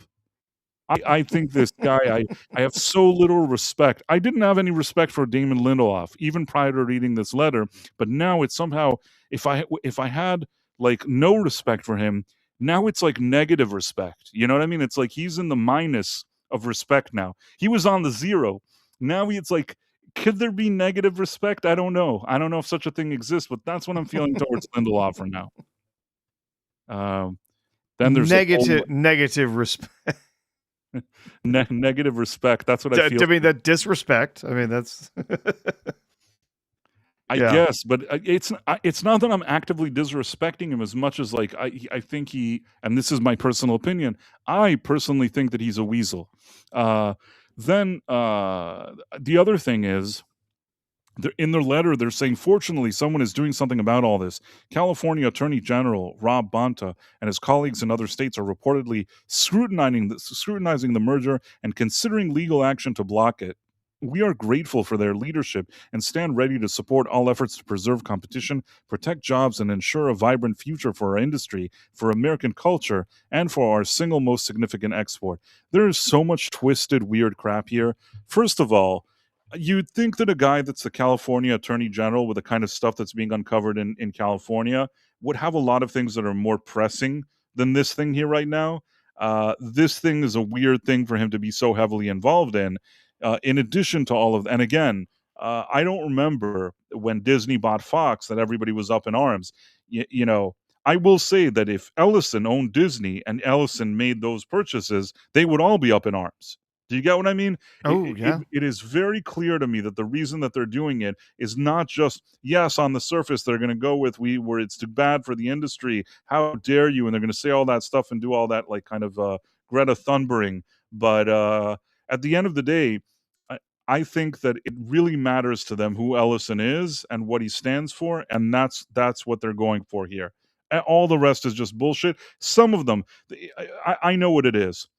It's a combination. The people that have signed this letter is a combination between just like, ones that are known for these kind of woke activists that are far left in Hollywood and annoying. A lot of them don't even get asked to be in movies these days. They're just annoying and people are annoyed with them. In some cases, you have the Lindelof and J.J. Abrams that nobody actually wants to work with them, allegedly. And they basically are trying to use this as an opportunity to say, we didn't stop getting contracts because our work wasn't good. We stopped getting contracts because we stood up to the man. We stood up to the system because we wanted to fight for the blue-collared man. It's laughable. It is laughable that these guys are even going with this. You know what I mean? It's no wonder that neither Lindelof or J.J. Abrams can even write a decent story, because the story that they're trying to sell here is poor, just like the stories in their shows that keep getting canceled. Do you get what I mean? Oh yeah. Like, them being for the blue-collared people because they care about them is so far-fetched. It's like Rey finding the Death Star with her knife as a compass. Remember that? Oh God, so unbelievably stupid. God, I hated that. All the stupid fetch questions. Oh, look, we have this ancient dagger that somehow shows the features of a Death Star that just crashed a few decades ago. Okay, sure. Whatever.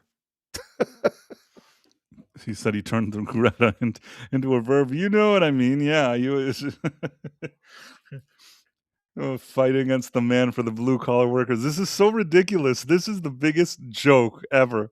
I don't know, like it is. So, like I said, it's as believable as Rey finding the Death Star with their knife as J.J. Abrams standing by the working man. With Damon Lindelof, those two, in my opinion, weasels that couldn't write like anything good if their whole career depended on it, and they're sitting around. They want to protect the working man. This is just a joke. uh, so yeah, okay. So the California guy, he wants to do that, and all these other attorney generals. Again, they may not have liked the Netflix merger, and maybe Netflix they had an issue because it had to do with theatrical and things like that. Maybe they were genuinely concerned or not concerned. But in this case, I feel like there's something different here. So, like I said, a third of them are activists that people don't want to work with, anyways. A third of them are people that are past their prime or have, shut a lot of doors with studios because they're not profitable. And maybe a third of them are genuinely worried about the industry. I don't know. But I tend to think that the majority of the people here are not like signing this in good faith, in my opinion. That's what I think. Absolutely. Yeah, it's just well, we got to stand up against the chances that this might be some studio that gets taken over by someone who has Who's now ideologies that are not in line with what we like, right? Oh, it might be somebody who's buddy with Trump, and it's going to mean the end of this production and that production or whatever. Because yeah, that's so dumb. There's also rumor, and I don't know if this is true. There was like rumors that people, let's say like Ruffalo, are generally people that Paramount don't want to work with. I could be wrong, but that's the vibe, and that's things that I understood.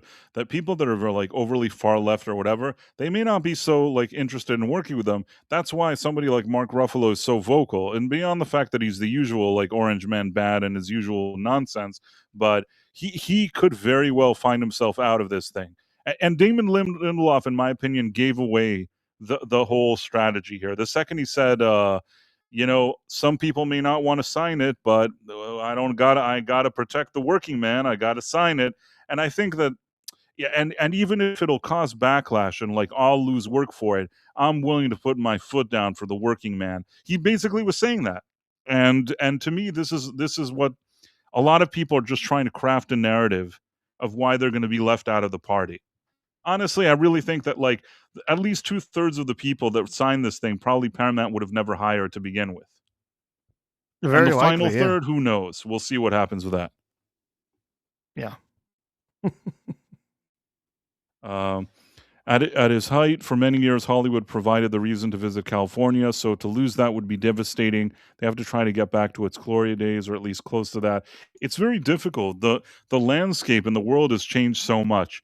I think that Hollywood and sort of like old school media was always going to be under threat from new media. But the one thing that I'll say is that I've never seen a situation where, and this is the best way I can explain it. Remember back in the day, we'd watch like MacGyver, one of those shows, and there's like a ticking clock with a bomb or whatever it is, and somebody cuts a wire, and instead of going at the regular time that it needed to go, it suddenly goes very fast. You know what I mean? By cutting the wire, you triggered the timer to go quicker. You know that trope? Yeah, oh, yeah, of course. That's what Hollywood did with the destruction of Hollywood and the rise of new media. Instead of like, showing everybody what's so great about Hollywood and continuing to deliver these great entertaining things that they were so good at doing, they basically alienated everybody in such a bad way that people were actively just looking for other forms of entertainment. And now when you have all these YouTube and all these things that are like so strong and competitive with Hollywood, maybe a lot of them would have happened organically over time, but man, did Hollywood do the thing where they cut the wire and expedite. Yeah, yeah, they stepped in it. They stepped in it. They Yeah, if they would have been entertaining, if they really wanted to entertain you, and they did like what they did prior to like 2010, 2013, 14, prior to that, and they would have gone still in the direction of entertaining people, I think that their situation now would be way better. I mean, every single franchise, every single thing, they all did this thing over the past 10, 11 years to push everybody away. And you know what? It works. What? I mean, these people are so stupid. What did they think? That they're going to tell everybody, like, half their audience that they don't like them and they're stupid and they want them to go, and then they can still just continue business as usual? It's such arrogance, the audacity of them, that they think that they're that important that they could do all of that and nobody's going to say anything. And again, I will say this: it was LeBron James. I'm sorry, I'm not saying this only about him because they're all like that. but it's like I always remember LeBron James with the shut up and dribble. And later, some people in Hollywood, I think it was once, and I like Michael Keaton, but he was at an award ceremony. He's like, oh, like, he was also mentioning that whole shut up and dribble thing, that like people should, be activists and do all this stuff and they shouldn't shut up and dribble. But my argument is, whether it's sports or Hollywood or whatever it is, you all should shut up and dribble. Like, if you're getting paid like a ton of money, if you all have like hundreds of millions of dollars, take the ball. Or if it's in a movie, but metaphorically speaking, dribble the ball, put it in the basket, and leave. You're there to entertain people, whether it's sports or movies or whatever it is. Your job is to entertain people. If you can't do that, you have no right to exist, really. Yeah. What's your purpose? Yeah. Yeah. Why are you even here? Yeah. So yeah, it is funny that the people in this article that signed, at least a few of them are weirdos that I've encountered. So between Bryan Cranston and Kristen Stewart, I do feel like at least that's kind of interesting, right? The third name on this list, like, was somebody that I personally annoyed. And actually, It's something to be proud of, for sure. Bryan Cranston annoyed him as well. Yeah, at least two people on the list. I'm sorry that I never met Cynthia Nixon, because like I think with her I would enjoy annoying her if I ran into her, but I've never even gone to a place where she's been at. I've never run into her. The only person from Sex and the City that I ever met was Chris Noth, who has since been canceled. He was initially on Law and Order. He was on Law and Order on the flagship show. Later, he was on what's it called? He was on Law and Order. Oh, what's it? It's not Special Victims Unit. What's it called? Criminal Investigation, something investigation. Yeah. What was it? There was another one. Law and Order, Criminal Intent. Criminal Intent. Yeah. Not my genre. My mom loves those shows, but that's not something I'll tell you this. I know you're into those. You like No, procedurals. I'll tell you this. For years, I steered away from Law and Order and all that stuff. For years, I didn't watch any of them. And I think somewhere around, I don't know if it was like 2010 or 11 or something like that. I don't know why I started watching some Law and Order. And you know what? Especially on the flagship show, especially in the older seasons that had like, pretty good actors on it, I thought that there were some interesting stories there. I don't know why, but I found it rather interesting. Not all the stuff is on the same level. Like, and over throughout the seasons, I think that the quality declined. I also think that, like, SVU, it's been around for a very long time. I don't want to bash SVU, because at least it has Ice-T on it, and I like Ice-T. So there's that. Not gonna say anything bad about him. He's super nice. Let me try to think for a second. What else? So Criminal Intent, I'll tell you what happened. Criminal Intent had Vincent D'Onofrio in it initially, and he would play this kind of more of like a Sherlock Holmes type of guy. Are you with me, Professor? The professor is playing with his equipment, allegedly. I'm just kidding. I don't know what the professor. He keeps restarting his mic. I feel like that's what he's doing right now. But in any case, early Law and Order is great, and yeah, he was in. Chris Noth, who played Mr. Big on Sex and the City, he initially was in Law and Order, and then Vincent D'Onofrio, and I could be wrong. I think that they were filming Criminal Intent for a number of seasons, and he had, I don't want to say some mental health thing. There was something going on with him as an actor, and he asked to lighten his workload. So then they did something weird, and they brought back Chris Noth, and then they would alternate. One week you had Vincent D'Onofrio as like the detective, and then one week you had Chris Noth as the detective. Honestly, I liked D'Onofrio better. I think D'Onofrio was great in that role. I didn't hate Noth, but like D'Onofrio was perfect for that show. In any case, so years ago, I was once at a nightclub of sorts at an event, And I've said this before. I probably have said this on this show before. I was standing there, and then to the right of me, I kind of looked, and there he was. It was like Chris Noth. It looked kind of very official, kind of just standing there. I don't even know if I call him Noth. Noth, is that his name? I don't even know. So Chris Noth. Who knows? Who knows? In any case, I was standing there, and I looked to the right of me, and then it was him, and he kind of looked at me, and he kind of smiled, and kind of like, he seemed happy that I was standing next to him, although not 100% sure why. Never said a word to him. That's it. I did like a tip of the head, like, what's up, yo? That's like what I did with like my tip of my head. That was the interaction between me and Chris Noth, who has since been canceled. I don't know if he was rightfully canceled or not. I don't really know what happened. He seemed to be like really popular with the ladies until he wasn't, I guess, for whatever reason. Don't really know what to say. I know that some ladies said that he was said some bad things about him. And then, yeah, that was it. And I think the professor is back. He has now successfully played with his equipment.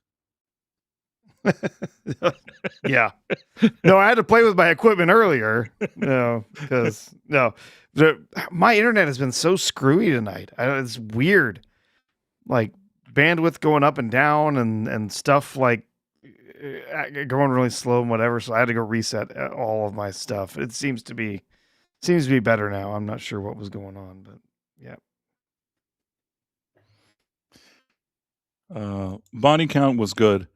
I've said this before. I've met different celebrities, and I did meet. I've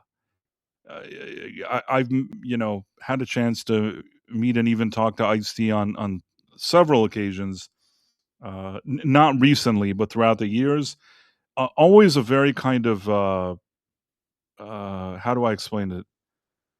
He's not snooty at all. He's very kind of just down to earth, and you could just talk to him, and it feels like you're just talking to like a regular guy.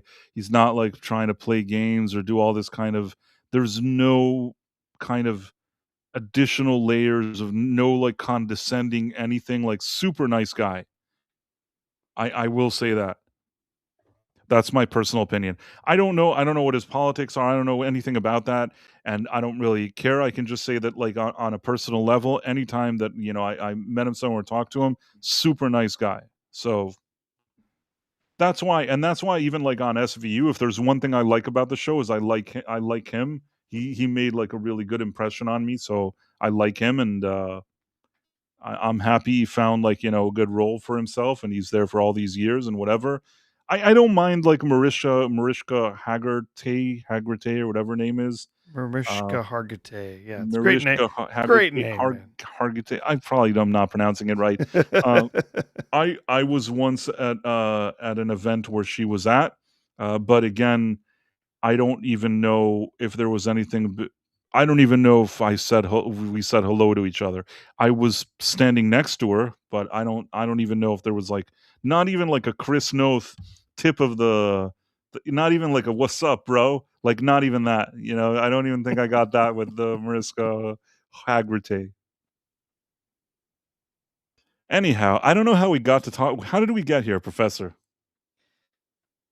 Let's see. We were talking about the Hollywood people freaking out about the Paramount WB sale. So that brought up a lot of different names.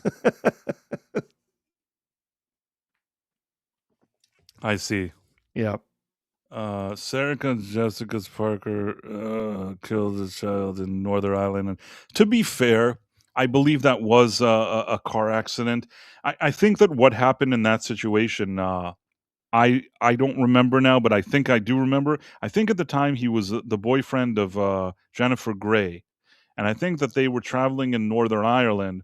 And the problem is that in those parts they drive on the opposite side of the road. That's why, unless you really know what you're doing, you probably shouldn't start driving in a place where you're driving, in a way that doesn't make sense to you, because it's a recipe for disaster. And unfortunately, in the case of Matthew Broderick, that's exactly what happened. There was an accident, which I believe that he was at fault for, and somebody did die in that accident. Yes. I honestly don't think that he set out to do that. It also, I don't believe it was a situation where he was like, necessarily drunk or doing all this crazy stuff. I don't know. I could be wrong, but I don't think that that was the case. I think he just didn't understand the rules of the road, and it ended up being having tragic consequences. Uh,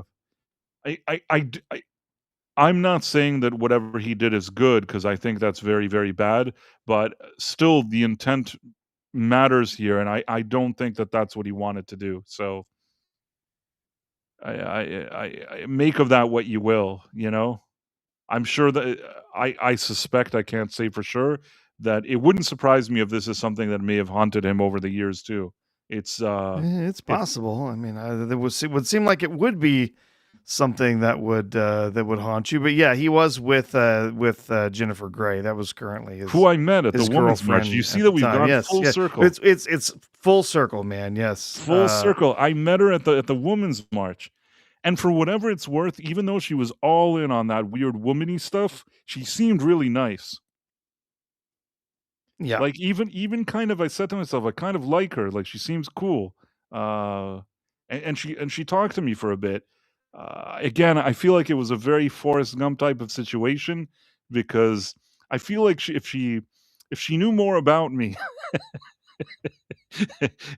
if she knew what makes Hmm. me tick, I don't know if she would have been so happy like to like, be pals with me at a women's march, but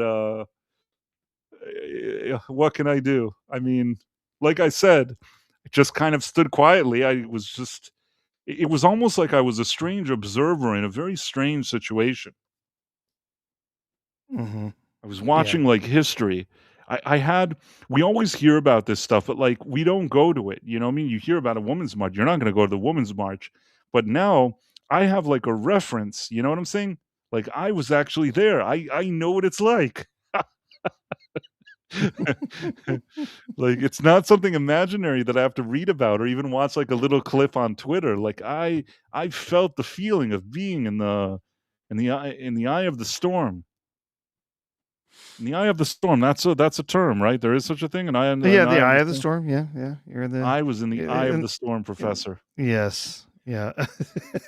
Massgrave says prices at 2 degrees of Kevin Bacon. That's Oh man. Yeah. Anyhow, I don't know where were we? What did we say? What were we See, talking about? well, yeah, it was Elizabeth Quinn says that he was drunk when he killed. If I remember, he crossed into the other lane and he killed 2 women who were in the other car. Uh, Matthew Broderick if he is what was drunk, happened. that's a different story. I don't Uh, really know. I hope she he says he wasn't. was drunk. If I remember, I think that both him and Jennifer Grey testified that they had not been drinking that night, and there was no other, like, what, there wasn't like breathalyzer or anything like that tested to say that he was drunk. So some people have claimed he was, but yeah, I mean, who knows? Only he knows for sure. And if he lied about that and was drunk or whatever, then that's on him. He's got to live with that. But yeah, is he? Yeah, he crossed into what happened was he crossed into the other lane and Obviously, struck another car head on. the So main thing here is that he didn't understand where he was, and if you don't know where you're driving and the rules of that place, it could be super confusing. You do that things that can. you've been driving a certain way, and you have your instincts, you know how roads are, and it's completely the opposite. That is a recipe for disaster. So I don't think he should have been driving at all. I don't think personally that this is more of a drunk thing. I think that he shouldn't have been driving in a place he doesn't know the rules because they're completely reversed from what he knows, and that is a bad, bad thing. So I don't know. Not much I can do beyond that. Uh, well, a women's march is going to have the highest proportion of single ladies. That's a reason to go. There You you know, go. you're right.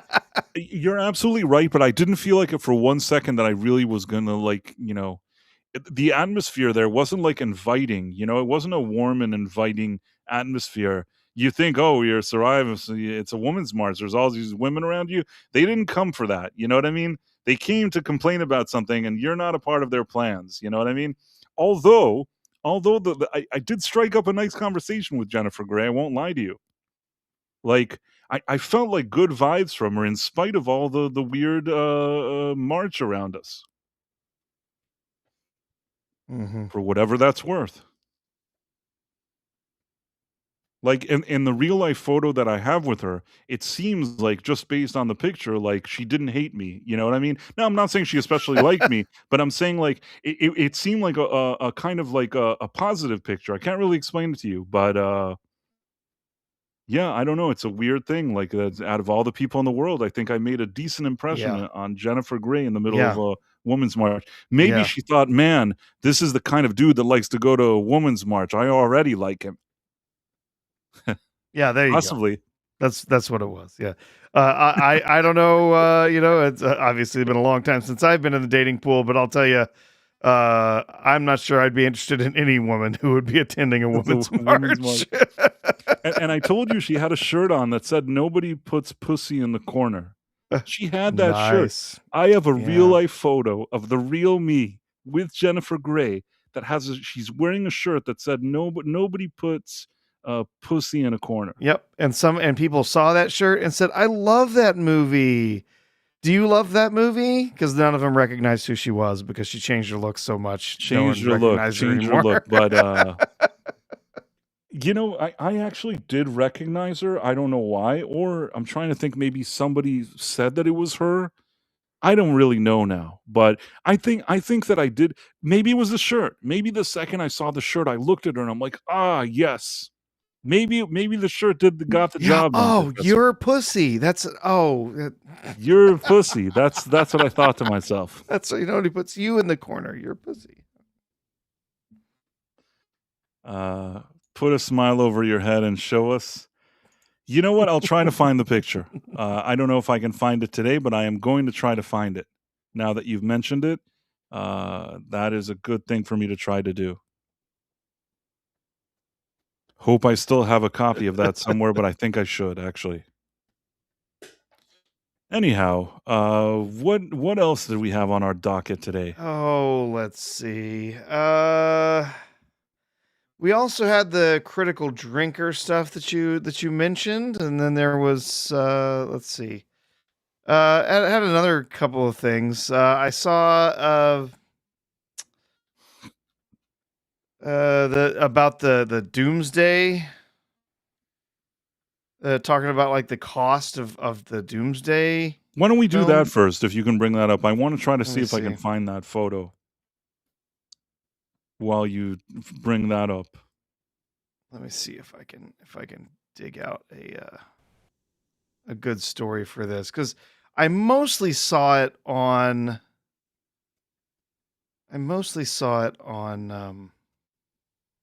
on X. I'm wondering if there was a specific story maybe somewhere that somebody was sharing. I saw Script Doctor was talking about it specifically.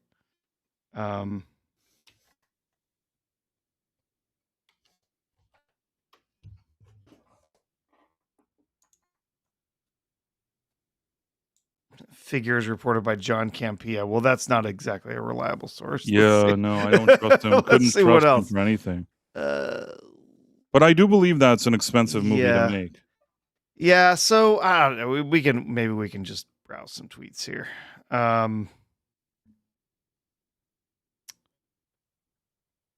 was looking for a more like specific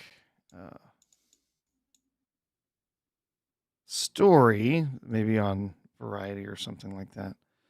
Yeah, we can just look at this. So here's actually something from Valiant Renegade.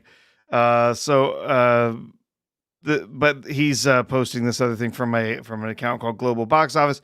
Avengers Doomsday reportedly MCU and Disney's most expensive movie ever, with a budget of around $400 million. That would not make it its most expensive ever, because we know exactly what Rise of Skywalker ended up costing. And eventually, I think we'll know what this one ended up costing, which is going to be way over $400 million. It'll also have Hollywood's biggest marketing campaign ever, with a cost of $300 million. Bryce, what's that put our break even at there? 400 plus 300 is 700 million.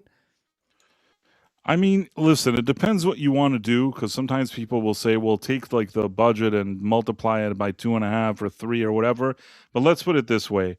This movie, first of all, has to make at least $1 billion to even be discussed as something that may have made somebody even $1. It's probably going to have to land between 1 to 1.2 billion.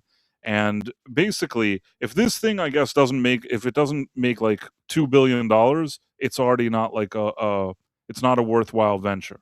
Like a studio like this, if they do all of this, they want to make like $200 million.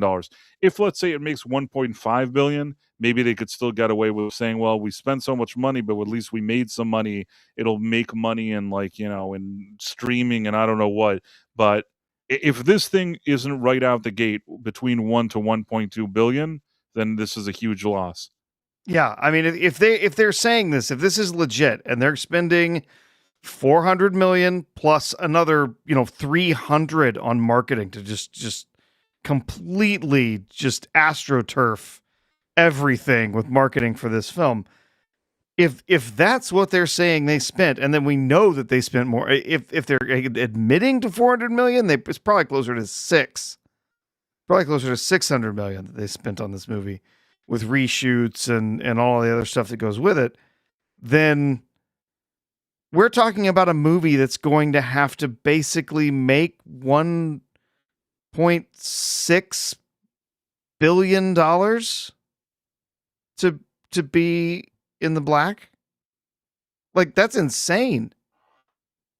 I don't see it even possible. But here's what this is actually what I had seen something mentioned about it, but then I saw Script Doctor earlier today was mentioning something about this. So what Script Doctor says is that Disney's plan is not to make a profit on That's weird. It's to win the audience back. So a deliberate loss leader, right? So there's a few different people that were talking about this. Their Valiant Renegade was coming back and talking about it. Exactly what this looks like. Valiant Renegade saying, normally, I was that's insane. A 200 million film, but that's the only play they've got, right? It really, like, that's it. Yeah, I don't know if it's going to work either, really. No, but it's saying that, yeah, this really, genuinely think about it, it's the only play they've got. If they can't get the audience back, then the movie's doomed anyway. So, in fact, the whole universe is doomed, the whole MCU. And so, yeah, what do you do? Well, you spend like crazy to try and bring people back to the theaters. To bring people back to your franchise. But yeah, man, I don't know. Does that seem like something that you think is going to work for them? It doesn't sound like a good plan to me, but hey, it doesn't sound like a good strategy in general, because this seems like a one-off that if they made it for the right price and brought the right people on board, maybe they could, maybe they could bring some people to see it. But if this isn't going to make money, I don't know that this is going to build the goodwill that they lost from several years of taking a dump on their clientele. I mean, over half a decade, like just crapping all over the MCU with one bomb of a movie after another. They had a handful of bright spots over 6 years. They had like 3 movies that did any decent, had any decent press, did any decent money over that whole period of time. And then there were more than a few that were just absolute bombs, huge disasters in the theater. Specifically, I replied to Script Doctor, just said, look, I said, the audience is gone. The momentum is gone. A massive budget won't change that. The MCU is dead. I mean, we've been talking about this price. Have you been watching Daredevil? Have I been watching Daredevil? You know, I didn't watch the one that was today. I think I watched up until the last episode. Oh, so You know, you have watched some of it. I saw the first episode. I haven't gone back to it. I have better stuff to do with my time. I couldn't care less. I didn't watch any of what was the Wonder Man, whatever. I watched like the first half of an episode and went nah, and walked away. Like I just don't care. Yeah, I think I understand what you're saying, and with Daredevil, it was a situation where it's not the worst thing they've ever done on a Disney Plus level. It's just not strong enough, and it doesn't feel like as good as that show was. So yeah, at the end of the day, I don't love it, and the fact that I'm not like jumping every second to see the new episode. The latest one I didn't see. I really struggle to get through the previous one. So definitely. Yeah, but yeah, I think Valiant Renegade's point here is very well taken. Basically saying, look, they're going to need to do more than just like spin out the wazoo and put a bunch of stuff in this. This has been talked about before. I think I might have mentioned it, but one of the issues here with this film and it being able to make big money in the box office, it's going up against Dune 3, which honestly, I could care less about Dune 3. I thought the last one couldn't really sucked. care less about that. But you know, it is going to be some serious competition in the theaters, and Dune 3 has all of the premium large format screens locked up. They've got all of IMAX locked up. So if they don't move this movie from where it's supposed to premiere, they're not going to have those PLF screens. And a lot of viewers now, a lot of people who are going to the theaters, they're going to those PLFs. That's where they want to put their money because they're not going out often. They're not going to the theater very often. They want the best possible experience. They want to go see the IMAX, right? They want to go see it on the biggest screen they can find. And so they're not going to be able to do that with Doomsday. These screens are locked up for at least for opening weekend. They are locked in for Dune. And so if they stay in December, they stay when they're supposed to, you know, right now their current date, it's going to have heavy competition, and they're going to have a real hard time getting those numbers and getting those viewers. So yeah, I tend to agree. yeah, man. it's going to be bad news for them. And on top of that, I genuinely believe I think people just don't care about the MCU anymore. Why would you? I mean, they've made nothing but crap for years. I mean, they're going to try real hard. They're going to spend a ton of money to go out there and try and get everybody, you know, back in the theaters, you know, hook them to say, oh, look, you know, the MCU's back. We're doing something amazing. Oh, look, RDJ's here. Oh, look, you've got Captain America, excuse me, Steve Rogers, not Captain America, Steve Rogers. You've got him back. And, you know, they're going to do all that stuff, but I don't think it's going to make a difference. I really don't. I mean, they might get back a small portion of the audience, but I think a lot of people, especially the normies, right? The ones that really don't care about comic book movies. They don't care about these characters. They were into the MCU. They were coming to the theater to see MCU movies because it was a cultural event at that point, right? Right. As we started adding movies, we started building up towards the end of this saga, and we had, you know, $2 billion, you know, movies, you know, takes at the box office because everyone had to see Endgame because it was bringing together the end of everything here. And then we got Infinity War there. So we got all of these. People were just could not wait for this cultural moment to see all of these characters and all of these storylines culminate. That's you don't have that. You don't have that cultural moment anymore. You don't have everyone saying, "Oh wait, no, I've got to go see it. I got to go see it right now." Like that's just not part of the general movie going audience anymore. Sure, there's some diehard fans, and they've been going to see all of these movies even the crappy ones. There were people in the theater when I went, to go see the Captain African American movie, which was awful.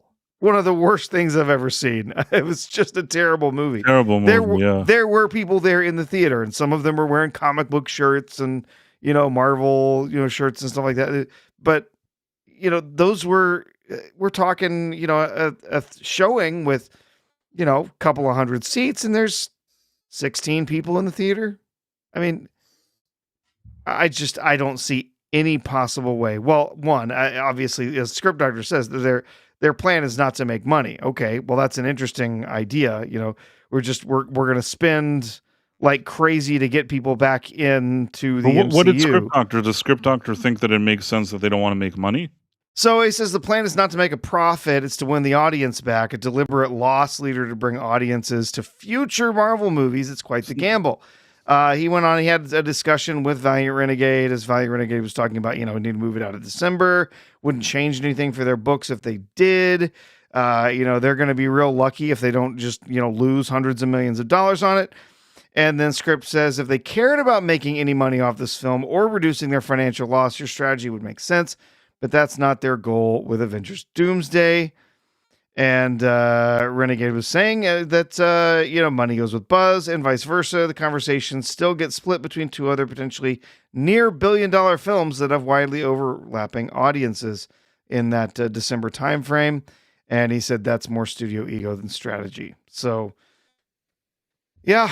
And then someone else pointed out, how can a movie from Disney be a loss leader when all of their movies are loss leaders? And Script said that's how the entertainment industry works. It doesn't play by the same rules or as other companies, nor is it required, and it benefits them greatly.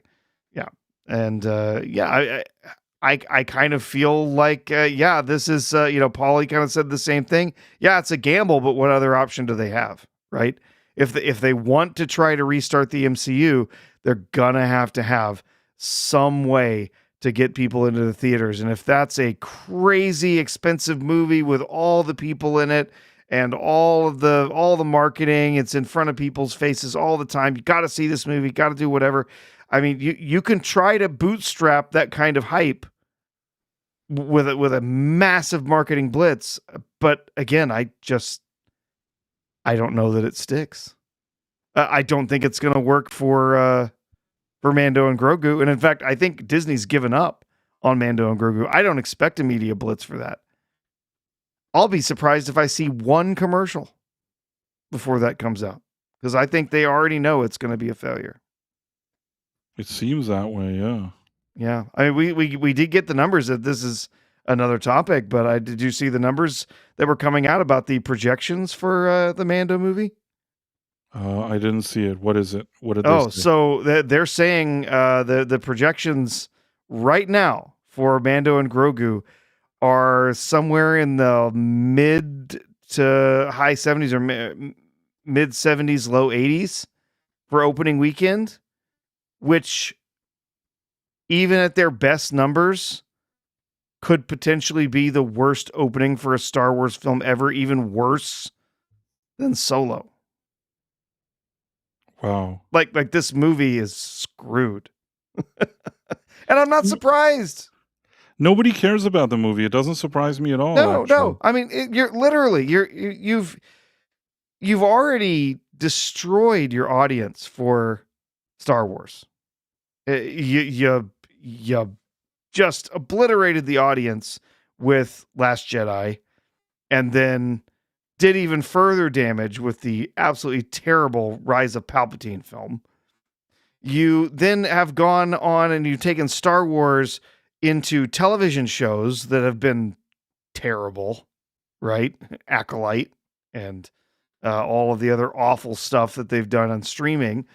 And you did have a success with Mandalorian and Grogu, but then after Kathleen Kennedy got her fingers into it, started messing with it and making changes to the story and forcing Grogu to stick around because that was their marketable character that they could use for merch and whatnot. Then the stories went to hell. The third season was awful, absolutely terrible. And so now you've got a completely ruined, cinematic, films and TV shows and all of this stuff, completely ruined this IP, and you've polluted it with all of these crappy streaming shows, and now you're taking basically a streaming show and you're just going to put it in the theaters. You're taking a show that ran hour-long episodes on streaming, and you're going to put an hour and a half long episode, basically a double-length episode. You're just going to put it in theaters, and you expect people to go, "Oh, yay, another Star Wars movie." Except that we all know it's not another Star Wars movie. It's just an episode of a streaming show that they put into theaters to try and make it an event. And first of all, again, you've already done major damage to the brand. You've done major damage. You've cut up your audience. Thrown out a lot of the people who would have been interested in it because they're just done with Star Wars now.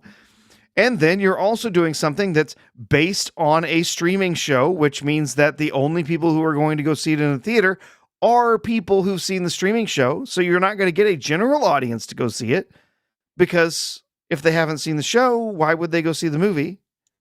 And then you're also bringing out this episode of a streaming show into the movie theaters, and you got a lot of the audience that's going to go, "I'll just wait for it to come out on streaming," because they know it's going to be, Disney's going to put it on Disney Plus. What, 40 days later? Yeah, it's not worth it. There's nothing that I don't even know what the movie is about. It looks awful, actually. Oh no, it looks terrible. Yeah. But Disney's going to have a rough year. They're going to have a really rough year. Star Wars is going to be terrible. I do not think that they're going to be able to win the audience back, no matter how much money that they're throwing at Doomsday. I don't think they're going to be able to win the audience back. And again, Valiant was saying something like losing 200 million. I wonder if they're not going to lose more than that. Again, it depends on what they're spending on this. But if the answer is yeah, they are actually, with the marketing spend pushing upwards of $700 million for this movie, yeah, they're not even going to get close. I would imagine. I mean, honestly, if I were to guess what Doomsday is going to make, I would be surprised if Doomsday crossed 800. I would guess somewhere in the 700 million, between 7 and 8 for its actual box office take. I just don't think people care anymore. And I don't think it's going to do amazing business overseas either. So I don't know. I will just have to wait and see. Maybe they're going to have this massive marketing push and people are going to be excited about the MCU again, but I just don't see it. No, I don't think so. At best, maybe like with the Wolverine and Deadpool movie, they're gonna have one thing that somehow, does okay for them. But I don't think that that's what they're saying. Oh, we want to rebuild our trust with the audience. Yeah, I don't think so. Yeah. Well, and if the stories that we've gotten so far, some of the leaks about, here's the plot lines and stuff, man, it sounds like it's going to be a downer of a movie. One of the major plot lines is that Steve goes off and has his family and everything after Endgame, and then has a son, and then Doom murders his son during the movie. Like, whoa! Like Yeah, this all sounds. You're gonna kill off his kid during the movie. That's not good. No, that doesn't sound killing good. children, killing animals. These are all bad ideas when it comes to trying to make a film that's going to be popular. So, yeah. Yeah, nothing here sounds good to me. But what do I know? Yeah, what do we know? I mean, I'll go see the movie. Maybe they're capable of putting together a movie that doesn't suck, but sometimes you got to understand that there's certain damage that's just irreversible. Yeah. I I mean, understand that in a board meeting, somebody said, "Well, what if we brought back Robert Downey Jr.? What if we brought back Chris Evans? Won't people go see it now?" It's like, it's really been years since you've had them on there, and during those years, it's not like, see, if they were smart and they would have done, let's say, nothing, let's say after Avengers Endgame, there's no more MCU, and they waited like a whole decade or whatever it is, or 8 years, whatever, and now they're like, "Okay, we're doing an Avengers movie, and both Robert Downey Jr. and Chris Evans are gonna be in it." You better believe that that would have been a bonanza. You know what I mean? A bonanza of like a cash bonanza. They would have done it. But once like they filled that gap with all that kind of what's uh you know, people get upset when you say it, but it is the MCU. Once they filled all those years with the MCU, how is it suddenly going to work now? yeah. What I mean, what you gonna like just erase the last 6 years of films or something? So, that's what some people are saying, that Doomsday is actually going to come in and it's going to reset everything before those movies, and now they're not going to exist. Disney's not going to do that. I'm sorry, they're not. They're not going to come in and say, "Oh, remember those movies we made for the last 6 years? They don't matter." Yeah, they're not going to do that. They're not going to do that. You're still going to have some of those girl bossy characters as part of the movies. You're still going to have a female Black Panther, right? Yeah. Like it's all still going to be there. The other the other news that's been coming out from about Doomsday has been supposedly that there recently has been a an internal test screening. Price. Did you hear about this one? For For Doomsday. Doomsday? Yeah. Didn't hear about it. How did the Oh, screening there's go? an internal test screening, and Okay. with the current version of the film, and the word is that it is the best MCU movie that's ever been made. Ah. Who Can you saw it? Like, imagine that? they invited, like, John Campea to see the movie? It's Movie. just it's internal screening. It's just they said It's the like test screenings inside. Kevin Feige You know, with his good buddies, yeah, yeah. Kevin Feige, and then all the people that he pays money to, they came in and they saw it, and Kevin Feige asked him, "What did you think of the movie?" And they said, "It's amazing, Mr. Feige. This is the best MCU movie you've ever made. I Of can't course. believe that anyone would think that this movie would not be good. This is the best thing ever, Mr. Feige, and thank you for paying signing my paychecks every week." Yeah. Yeah, I understand how that went. Yeah. Oh, So well. this whole thing, of course, we still have RMB is out there saying this is going to be a great film and it's going to do huge money. I'm sorry. I like RMB. I agree with his opinion sometimes. Sometimes I don't. This one, I just don't see it. I don't see this being a huge Yeah, film. I don't see it either, quite I honestly. don't see it being a winner.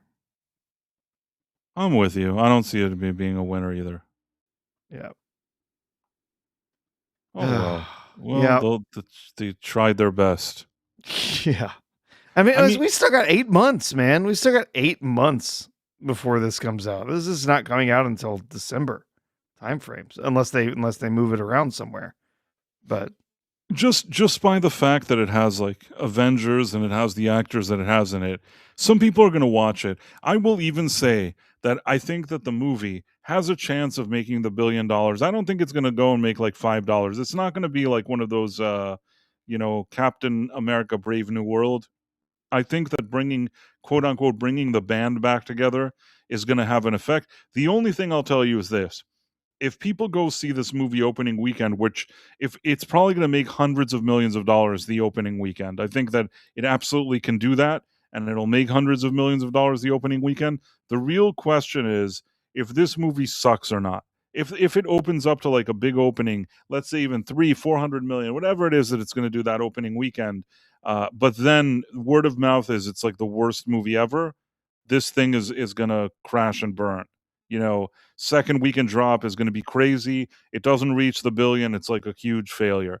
This is if the movie is like an absolute disaster. If the movie, much like with, let's say, Deadpool and Wolverine, which wasn't necessarily the best movie, but had enough like nostalgic fun elements in it, some humor in it, something, if it has something in it that it's not a completely obnoxious and preachy and shitty movie, then maybe then it has like good enough word of mouth, and maybe it can cross the billion. Thinking that it's gonna make like 2 billion or whatever, it only if the movie like stuns you with how good it is, that it's like so amazing that you never could have imagined how amazing it would be, do you get something like that, you know? Uh, Hmm.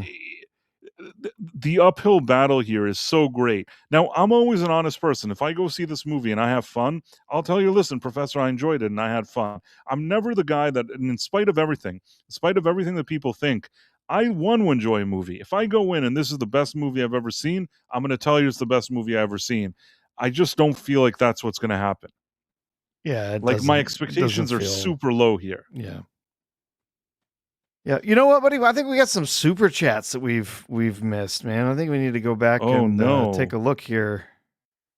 I'm so sorry that I missed the. That's okay.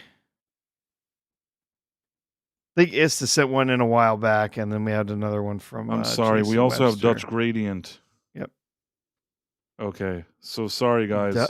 Dutch. Let me share these.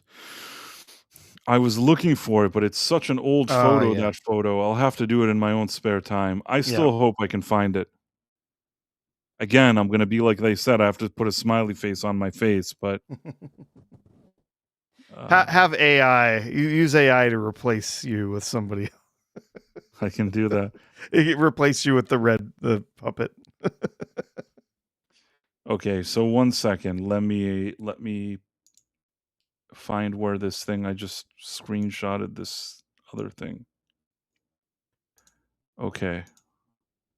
And I'm so sorry that I didn't notice the super chats. So I saw him, and then I had to go reset all my hardware and everything, and then it came back. I'm like, oh yeah, I forgot. So, Dutch Gradient says Cynthia was the worst character. Yes, she was, and I think that's an interesting name you've thought for her. I don't believe that's a typo. I think that is exactly the letter you wanted to put there. I see exactly what you were doing. See what you did there. Dennis Defobo says, I DM you great SVU video, first few minutes, trust me. Then coming soon, the towering Hollywood apocalypse. Okay, so that was Istophobos for $2. Dutch Gradient was $2. And now we have, and Dutch Istophobos not only is a channel member, also he's a moderator here, friend of the channel. Occasionally, he hangs us out with us on these streams, which we're very appreciative about. Coming soon from Jason Webster with $5 Australian. Coming soon, the towering Hollywood apocalypse adventure. Who will survive? So that was that. Did I miss anything else? Nope. The Thanks, guys. towering Thanks, Hollywood Dutch, apocalypse. Istophobos, and Jason Webster. I'm going to try to find that thing that Istophobos was talking about. Let's see if I can find that video. Uh,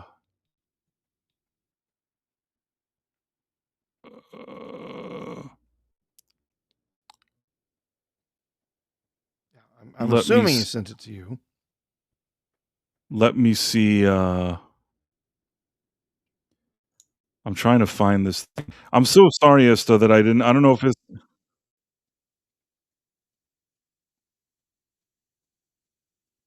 1 second. This is a very long, like, John Mulaney stand-up.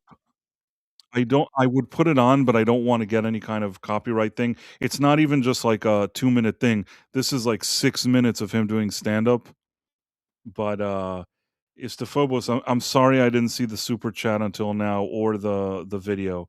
Give me 1 second, I just wanna say, so sorry, man. I'm DMing him back. So sorry, man. I just saw this now, and I sent that to him. So yeah, I guess I didn't notice he sent it earlier. It was very important to him. In any case, even if he was here, I tell him that that I you know, again, if it was, let's say, 30 seconds or a minute, it's one thing, but something like 6 minutes out of a stand-up special, I think that at some point could annoy somebody if I just put it on here. And these days I'm very, very careful because people suddenly find themselves in strange situations. I think that Istafobos may have gone to bed. He sent me a DM.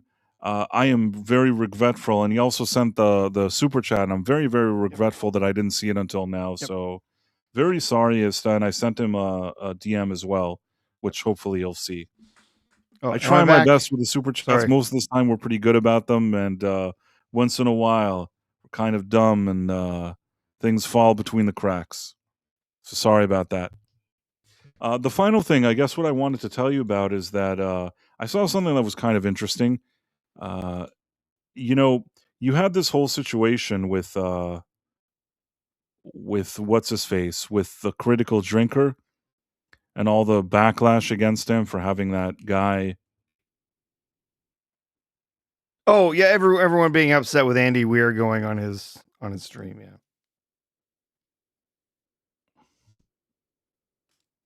Oh, we lose Price. What'd you say? Oh, I said yeah, the whole thing with him with Andy Weir going on his stream and whatnot. Yeah, all everyone that stuff. was all upset about that. I'm trying to find this thing. Oh, here, I think I got it. So this is a clip I can show, for example. I'm going to attempt to show it. I'm trying to show it. It's kind of stuck. Let me see if I can make it work. Okay, are you ready? Yeah. So this one is also a relatively long clip, but I think Gutman cares less about this. But let me, not Gutman, Gutfeld. Gutfeld, yeah. You know what I meant. Gutfeld, whatever. Gutman, whatever. Hail Mary came out last month, and unlike all the other crap coming out of Hollywood, it's managed to make money, something like $500 million. That's more than they spend in a year on frozen feeding mice at The View. The guy who wrote it is named Andy Weir, and it's a big-budget adventure, full special effects, and it's led by an A-list star. If you haven't seen it yet, here's a clip.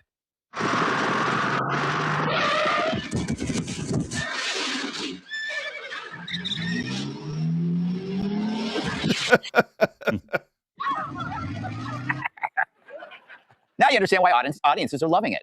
Anyway, one of the reasons the movie's already grossed nearly $500 million worldwide is because it doesn't shove politics down your throat. In fact, it avoids politics like Larry Kudlow avoids pillow talk. In a recent interview, Weir explained why he always does this. If you're faithful to the source material and you don't insult the intelligence of your audience and give them something really interesting to grapple with, and, dare I say it, don't try and shove like crappy identity politics into it, you end up with a damn good movie at the end of it that people just want to watch. And well, I think you and me are kind of on the same wavelength there when it comes to fiction writing. I never put any politics or messaging in any of my stories at all. There's no, there's no deeper meaning. There isn't even any symbolism. My book, even non-political, there's just no symbolism at all. My books are always just purely to entertain. Imagine that. All right. So the reason I thought it was interesting, at least, I understand that Gutfeld is more considered on Fox or right-leaning or whatever it is, but at least somebody just treated this as a legitimate interview and didn't make a whole scene about it like all those other ones that were trying to sort of delegitimize the drinker and make it seem like how bad it is that this guy went and did an interview with him. So I thought, for whatever it's worth, it's nice that at least there was a little bit of counterbalance to this, that somebody like Gutfeld just showed a part of this interview without whining about the guy. It was nice to see that. Yeah, sure. I mean, some people, they can like the drinker or not like him or whatever. I personally do like him, but I will say that I don't think he did anything to warrant the type of backlash he got for this guy sitting down and talking about pop culture with him, whatever, and talking about his book. It was such a snivelly thing to do from all these mainstream media outlets that are just afraid because a guy like Andy Weir prefers to sit around with like a quote unquote YouTuber like the drinker and talk to him about stuff and have fun doing that rather than talking to them. And they seemed really bitter and annoyed about it. And also it doesn't fit with their narrative and with their messaging, with their propaganda and all this other stuff. It was a lot of different layers as to why they got, he got backlash, including they like to protect Kurtzman and his crappy show that nobody watched. They also are worried because people don't even want to read their articles anymore. Somebody like, a critical drinker has a lot more influence when he reviews a movie than they do. And yeah, I mean, at the end of the day, it's not really going to change what those other guys do, and it's not going to make much of a difference. But at least it was nice to see that there was a counterbalance of sorts to this, where somebody just showed it and didn't, present it in a negative light or present him in a negative light. So there's that, I guess. Yeah. I think there's actually quite a few people who've been very happy by getting to see the interview there. Obviously, yeah, in general Hollywood, the leftists, it's always going to be, you absolutely must at all times, wave the flag of the left, and always, follow through with their edicts to not talk to these undesirable people like Drinker. And again, I still think that there's plenty of, dickweeds out there like Matt Jarbo. What are they really pissed about? They're pissed that Andy Weir talked to Critical Drinker and his audience and not them and theirs. So that's what they're actually upset about. So, yeah, it's pretty pathetic, honestly. But I'm glad to see, that hey, Critical Drinker is getting some more, mainstream coverage of. No, it was more that they just was didn't actually rip a him. really genuinely good interview. Right. I mean, I think that all the people needed to do was just like treat it as just a decent interview, but there was so much bitterness around it. Not only how they behaved towards Andy Weir, but also like the way they were trying to spin the Drinker in a negative light. It was all really, really shitty. And I think that people should just treat it as a professional interview and not make such a big deal out of it. If he would have gone on like Amy Poehler's podcast and said like the craziest things, nobody would have said anything. I think the fact that he sat with the Drinker really pissed them off. And yeah, I mean, it was very, very bizarre and straight. Not really bizarre if you think about it, but I feel like now what we're seeing a lot from Hollywood, whether it's that letter or whether it's how they treated the Drinker, it's like they're trying to find clever ways of doing stuff, which we all know what they're doing, but now they're trying to be more clever about it. Meaning they saw that the original kind of woke thing wasn't working because people were onto them and sick of it. And now they have their like, fancy ways around it. Like that letter with Paramount, which was 70 something percent hypocrisy. People signing it that don't even care about the thing that they're seemingly signing for, or the backlash to the Drinker interview, which seemingly they all were very worried because he talked about somebody else's literary work, quote unquote, and he was punching down or whatever it is. None of those people give a shit about anything. And I gave the best example. I told you that if you would have sat and told Drinker, I don't like Taylor Sheridan's show, I don't like Landman, I don't watch it, I think it's dumb and I don't like it, they would not be writing even the smallest article. They would not be writing. Nobody would be writing anything about anything. Nobody would give a shit. And if they would write about it, they would say that he's great because they don't like those shows either. Or I don't even think that they would even mention that they wouldn't care. But if they did, it would be because they'd say that they also don't like the shows and he's great. You know what I mean? The only reason that happened was the combination of Kurtzman, his woke show, him talking with the Drinker, all of these things converging into like a perfect storm of ruining their narrative. That's the only reason they cared. And like I said, in none of the articles, not for the Paramount and not for this one, they're not honest about their real intentions. You know what I mean? They didn't say, "Oh, we love Kurtzman and his narrative. How dare this asshole ruin the narrative?" You know what I mean? They're not going to say that. So they're like, "Oh, he's a conservative. The Drinker is a conservative," or I don't know what, trying to do all this like spinning and whatever. He doesn't even live in the U.S. Like, conservative of what? Oh yeah, I saw someone try to call Drinker MAGA. Right, he doesn't give a shit. He's not even American. He's not American. He doesn't give a shit about any of that. Ridiculous. Yeah, sorry, Sean. A lot of sorry, Sean. So now they're all like dancing around and not like saying the truth and whatever. Not that this is different, but it's like they know that they're doing something wrong, so now they're trying to find. They're like, oh, we're more clever now. You're not more clever. You're just, you're trying to attack it from another direction, and it's equally annoying and stupid. The lesson that all of these people should be learning, and ironically, this is the lesson that Andy Weir was saying, was he doesn't like to put politics into his entertainment. That is the lesson you needed to learn. And they can't learn it, even when they complain, even when they do all of this. They're the opposite of this. Yeah. Yeah. I mean, it is very annoying, and what can you do? What can you do? We didn't even talk about all the war stuff, but I don't even know what's going on with that, because that's like every day. Yeah, there's all sorts of war stuff is happening. over. Blah blah blah. Yeah, I don't know. yeah. They, we're gonna have diplomacy. Diplomacy failed. We're gonna block all of the Iranian ships unless they reopen the strait. And then now Iran claims that now they've lost track of all of the mines that they dropped in the strait. So now they can't reopen it, whatever. Yeah. I don't know. I can't keep track of it. I got so many other things to do in my life it's right all now. Very exhausting. I don't have any idea what the hell's going on over there. They're gonna figure it out, or Trump's gonna go back in and start bombing them again. I don't know. It's all I know is I don't want them to have nuclear weapons. I know that. No, much. I don't want that either. And I guess the U.S. said, well, you have to agree that for 20 years you won't do anything with it. But, the problem is, and this is the problem here, is that, they can say yes, but do you really trust that they won't do it for 20 years? I don't really trust them. Like, I feel like that's all they want to do. I mean, this is their dream. All they do is sit around and dream about like missiles and all this kind of stuff. So you think that they're not going to do that? That's all they want to do. They want the nuclear weapons.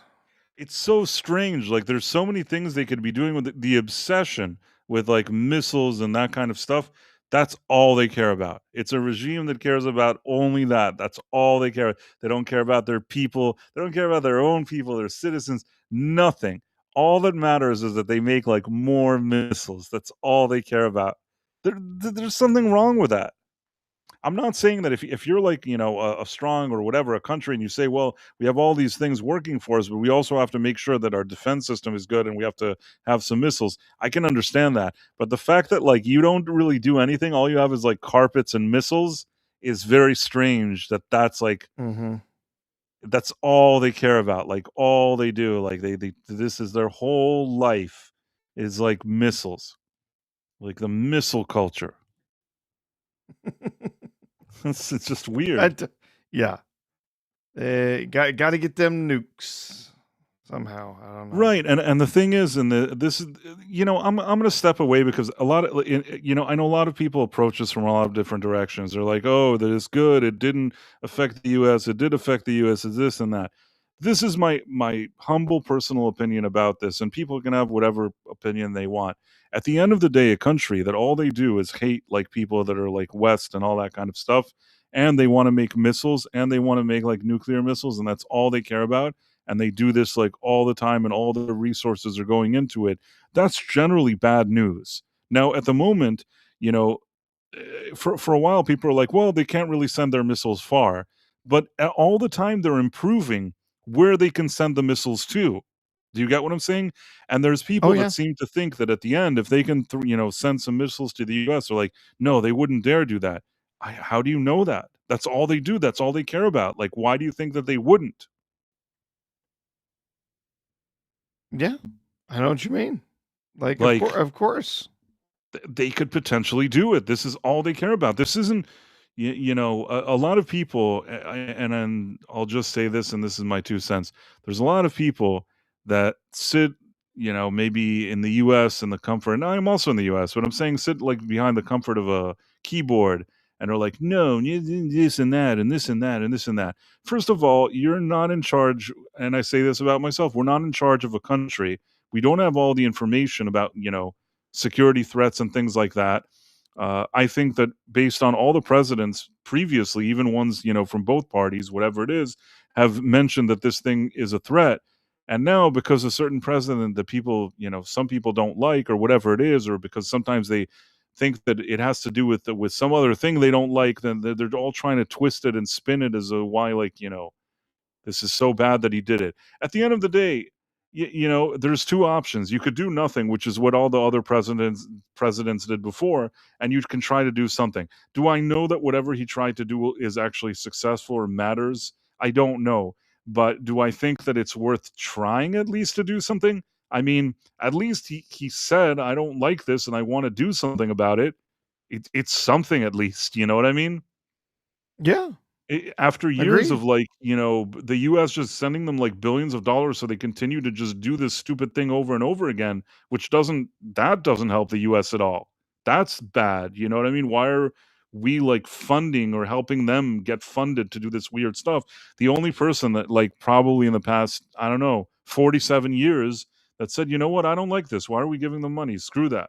You know what I mean? Like he said something, he tried to do it. I don't know if it's going to work. Maybe, but time will tell if this was a good idea or a bad idea, and I can't really tell you. But I can't also completely dismiss a person that wants to take action and do something. And I don't know. I think that between a lot of voices, whether it's like the entire left, that just anything that has to do with him, it's bad. You know what I mean? Even if all their people were saying the same thing because he did it, it's bad. And then the people on the kind of like the podcaster people, right wing podcaster people, that's also very annoying. They annoy me as well. Yeah.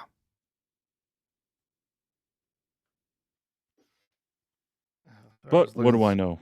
Yeah, I was looking something up here.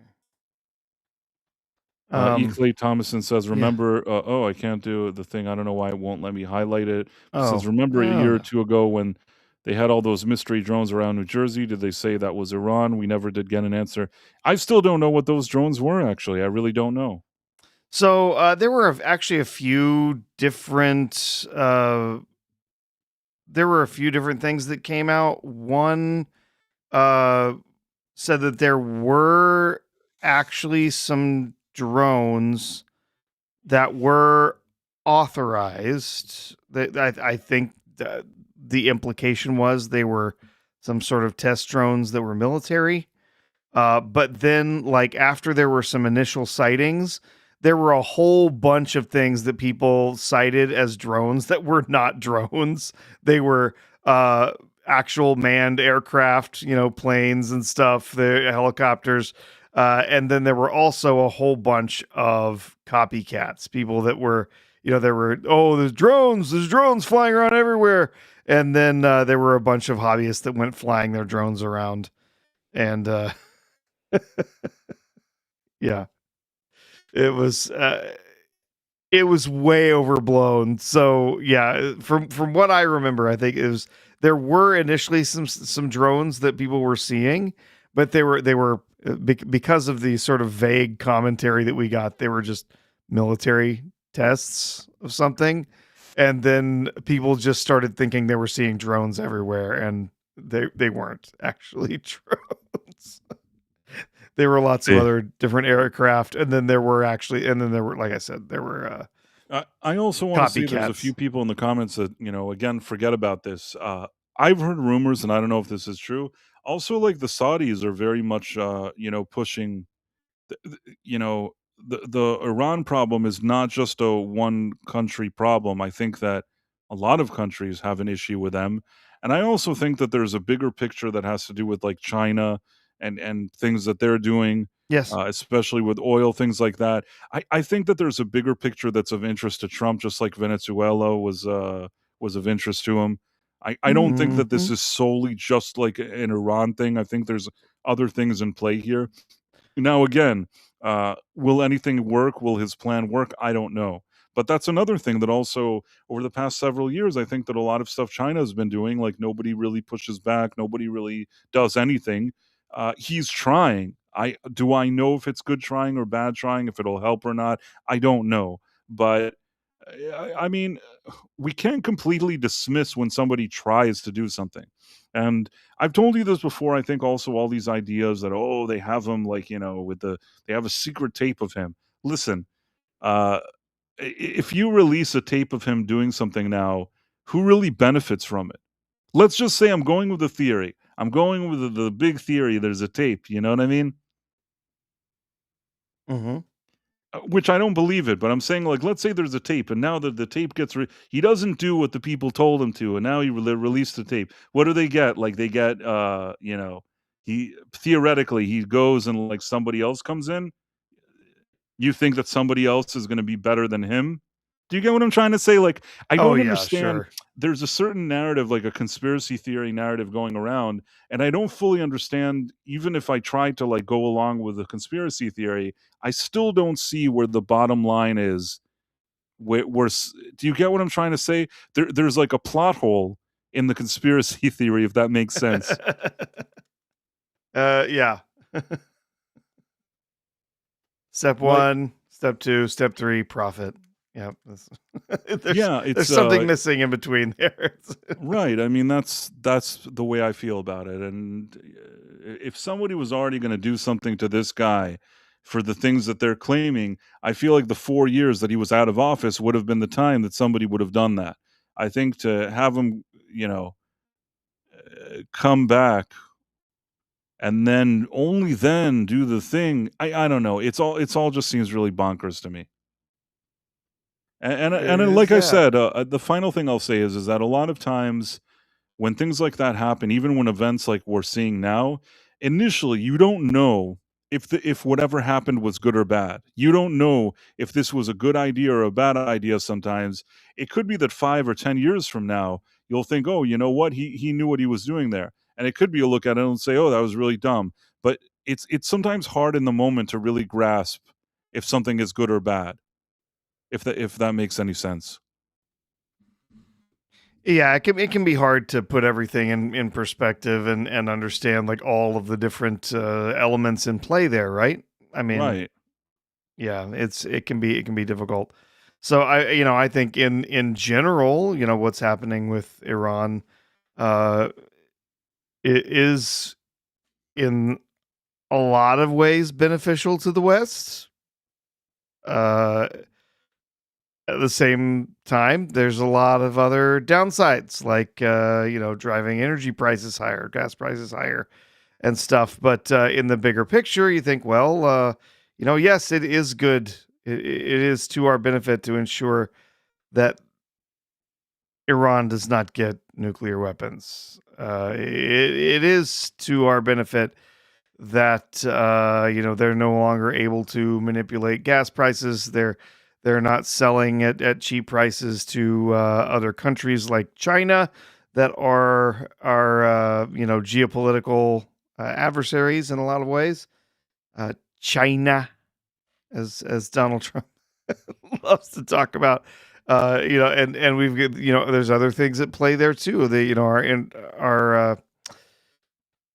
Our change, in Venezuela, the influence that we've had there, the changes that have been made there also did damage to China. So, yeah, I mean, yeah, there's just so many different, so many different moving parts, and it can be very, very difficult to, like you said, in the moment, just kind of look at all of those things and say, yes, this is good, or yes, this is bad. I think there's a lot of different elements, short term and long term, and the long term stuff we just have to wait and see. Unfortunately, Double R Star says pronounced Cuba. Oh yeah, Cuba. What did I say? I said Cuba. No, but there's a song. What is it? Cuba. Na na na na sa sa. You know what that is? There's a song like that. That was not familiar to me. But dance music to the la la la la. Cuba. Come on, there has to be a song like that. I'm not imagining it. There's like trumpets and shit. I'm sure there are some trumpets and shit. I just don't know it.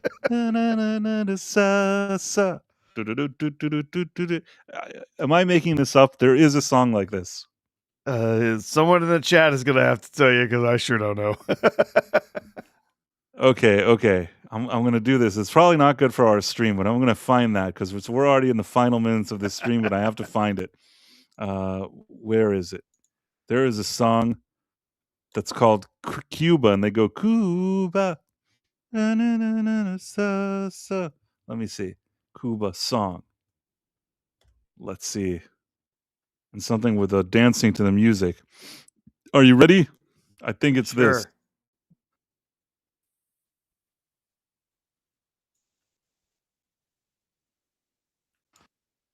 Are you ready, Professor? Are you sharing it? In a second. Okay. Are you ready? Yeah. Get ready for this one. I hope you're holding on to your seat, Professor. Are you ready? Okay.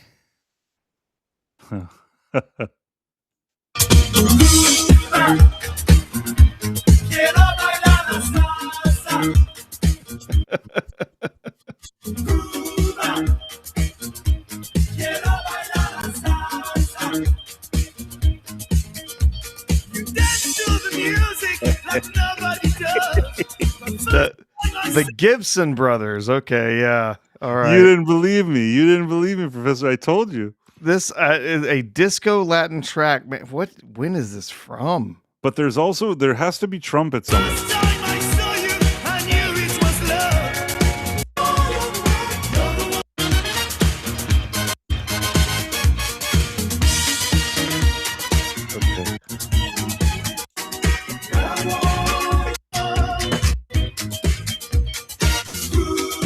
Okay.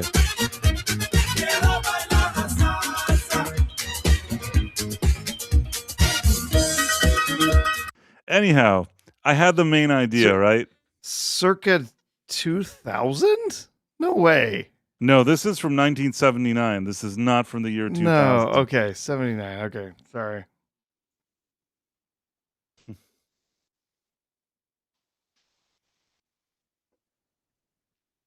It must have been on some compilation album or something in 2000 because that was the date I was seeing. So, Professor, you didn't believe me that there was such a song. Bailar la salsa. Okay, interesting. Cuba. So I knew there was something like that. And I even knew that you dance to the music. I knew there was something like that. Oh, well. Well, sometimes it's good knowing that kind of obscure stuff that only I know. That's where we're here. We're here to get that obscure stuff from you, Bryce. Well, the truth is that just because somebody said it was Cuba, not Cuba. I mean, we say Cuba because we're like, we're talking the way people we're ignorant, here, but ignorant Americans. I agree, but we say things the way that we want to say them. Right, but I wanted to show that I am a man of culture, and I do actually, I recognize that that there is a way to say it that's, I knew what they were talking about. It's Cuba, and it's Iraq, and Iran, and it's Hungary. It's funny though that this is like the video for the song sounds exactly like. Okay, the video for the song looks exactly as I would expect this video to look at. Just what you expected to see, yeah. If I played the song and somebody said, "What do you think the video looks like?" This is it. This even like exceeds my expectations. Like I would think it looks like that, but then I'd say to myself, "Nah, it's too much." And then like it actually like however much you think like to the extreme, that's what it looks like, if you know what I'm saying. Mm-hmm. I'm not Culture Casino. I don't understand. Does he mispronounce words all the time? I don't know. I don't get this. Watch a lot of culture stuff, so Yeah, no, every now and then I get once to in a hop while. into his chat. Yeah, Culture's a good guy. no, I like culture. I've I've kind of known him for years. He's a good guy. Um, in any case, I didn't notice that he doesn't pronounce things well, but just wanted to show that I'm an international man of mystery. And I guess on that wonderful note, Professor, maybe we can. You just sent me some names in Rumble. Yep. So Noel 2024, Elizabeth Quince, Angelo DD, Gaming Stuff, Joe Higachi, Darren Mai, Tim Hayes, Loyosh, Double R Star, Dude Bro Seth 420, Born to Be Down. Yeah, I think that's everybody from Rumble. So over on YouTube, nice crew joining us tonight. 42 names in the chat tonight. So Lieutenant Giratina, Pete Roble, Damn It Feels Good to Be a Raider, Zune RJ5, Planet X87, Trev Toon Art, John Durham, Badfoot, Karate Werewolf, Rogue's Backstory, Darth Maylock, Andy Masterson, Jawa Trader Utini, Project Cambrian, CC Karaoke, Massgrave, Georgia Cyrex, Corbin Griner, Darren M, Script Trooper, Andrew Seaton, Phantom Outsider, Murr Rockstro, Mark S47, E. Clay Thomason, Jonathan Conroy, Mr. Sir-Zero, Lasher, Fishbulb, Yitis, Ethereal Dragon, RMT38, Caleb Levine, Gavin Unit, Putin, Tim Hayes, Istophobos, Tomahawk 511, Dutch Gradient, iLord Corey, and Jason Webster. And of course, we did get some fan funding, some super chats this evening. So we saw Maraxtro there, member for 19 months. Appreciate that. Dutch Gradient for $2, Istophobos for $2, and Jason Webster for an Australian $5. So thank you. Yeah, thanks for hanging out with us as always. And this has been the Night Owl, which we do every Tuesday and Thursday at 11:45 p.m. And Double R Star says, Price, I can't highlight it. Price starts singing, I go make a fried egg sandwich. I don't even know what that means, but okay, sure. And always a pleasure hanging out with everybody. And we'll see you here next time, which is Thursday at 11:45 p.m. Eastern. All right, take care, everyone. Bye.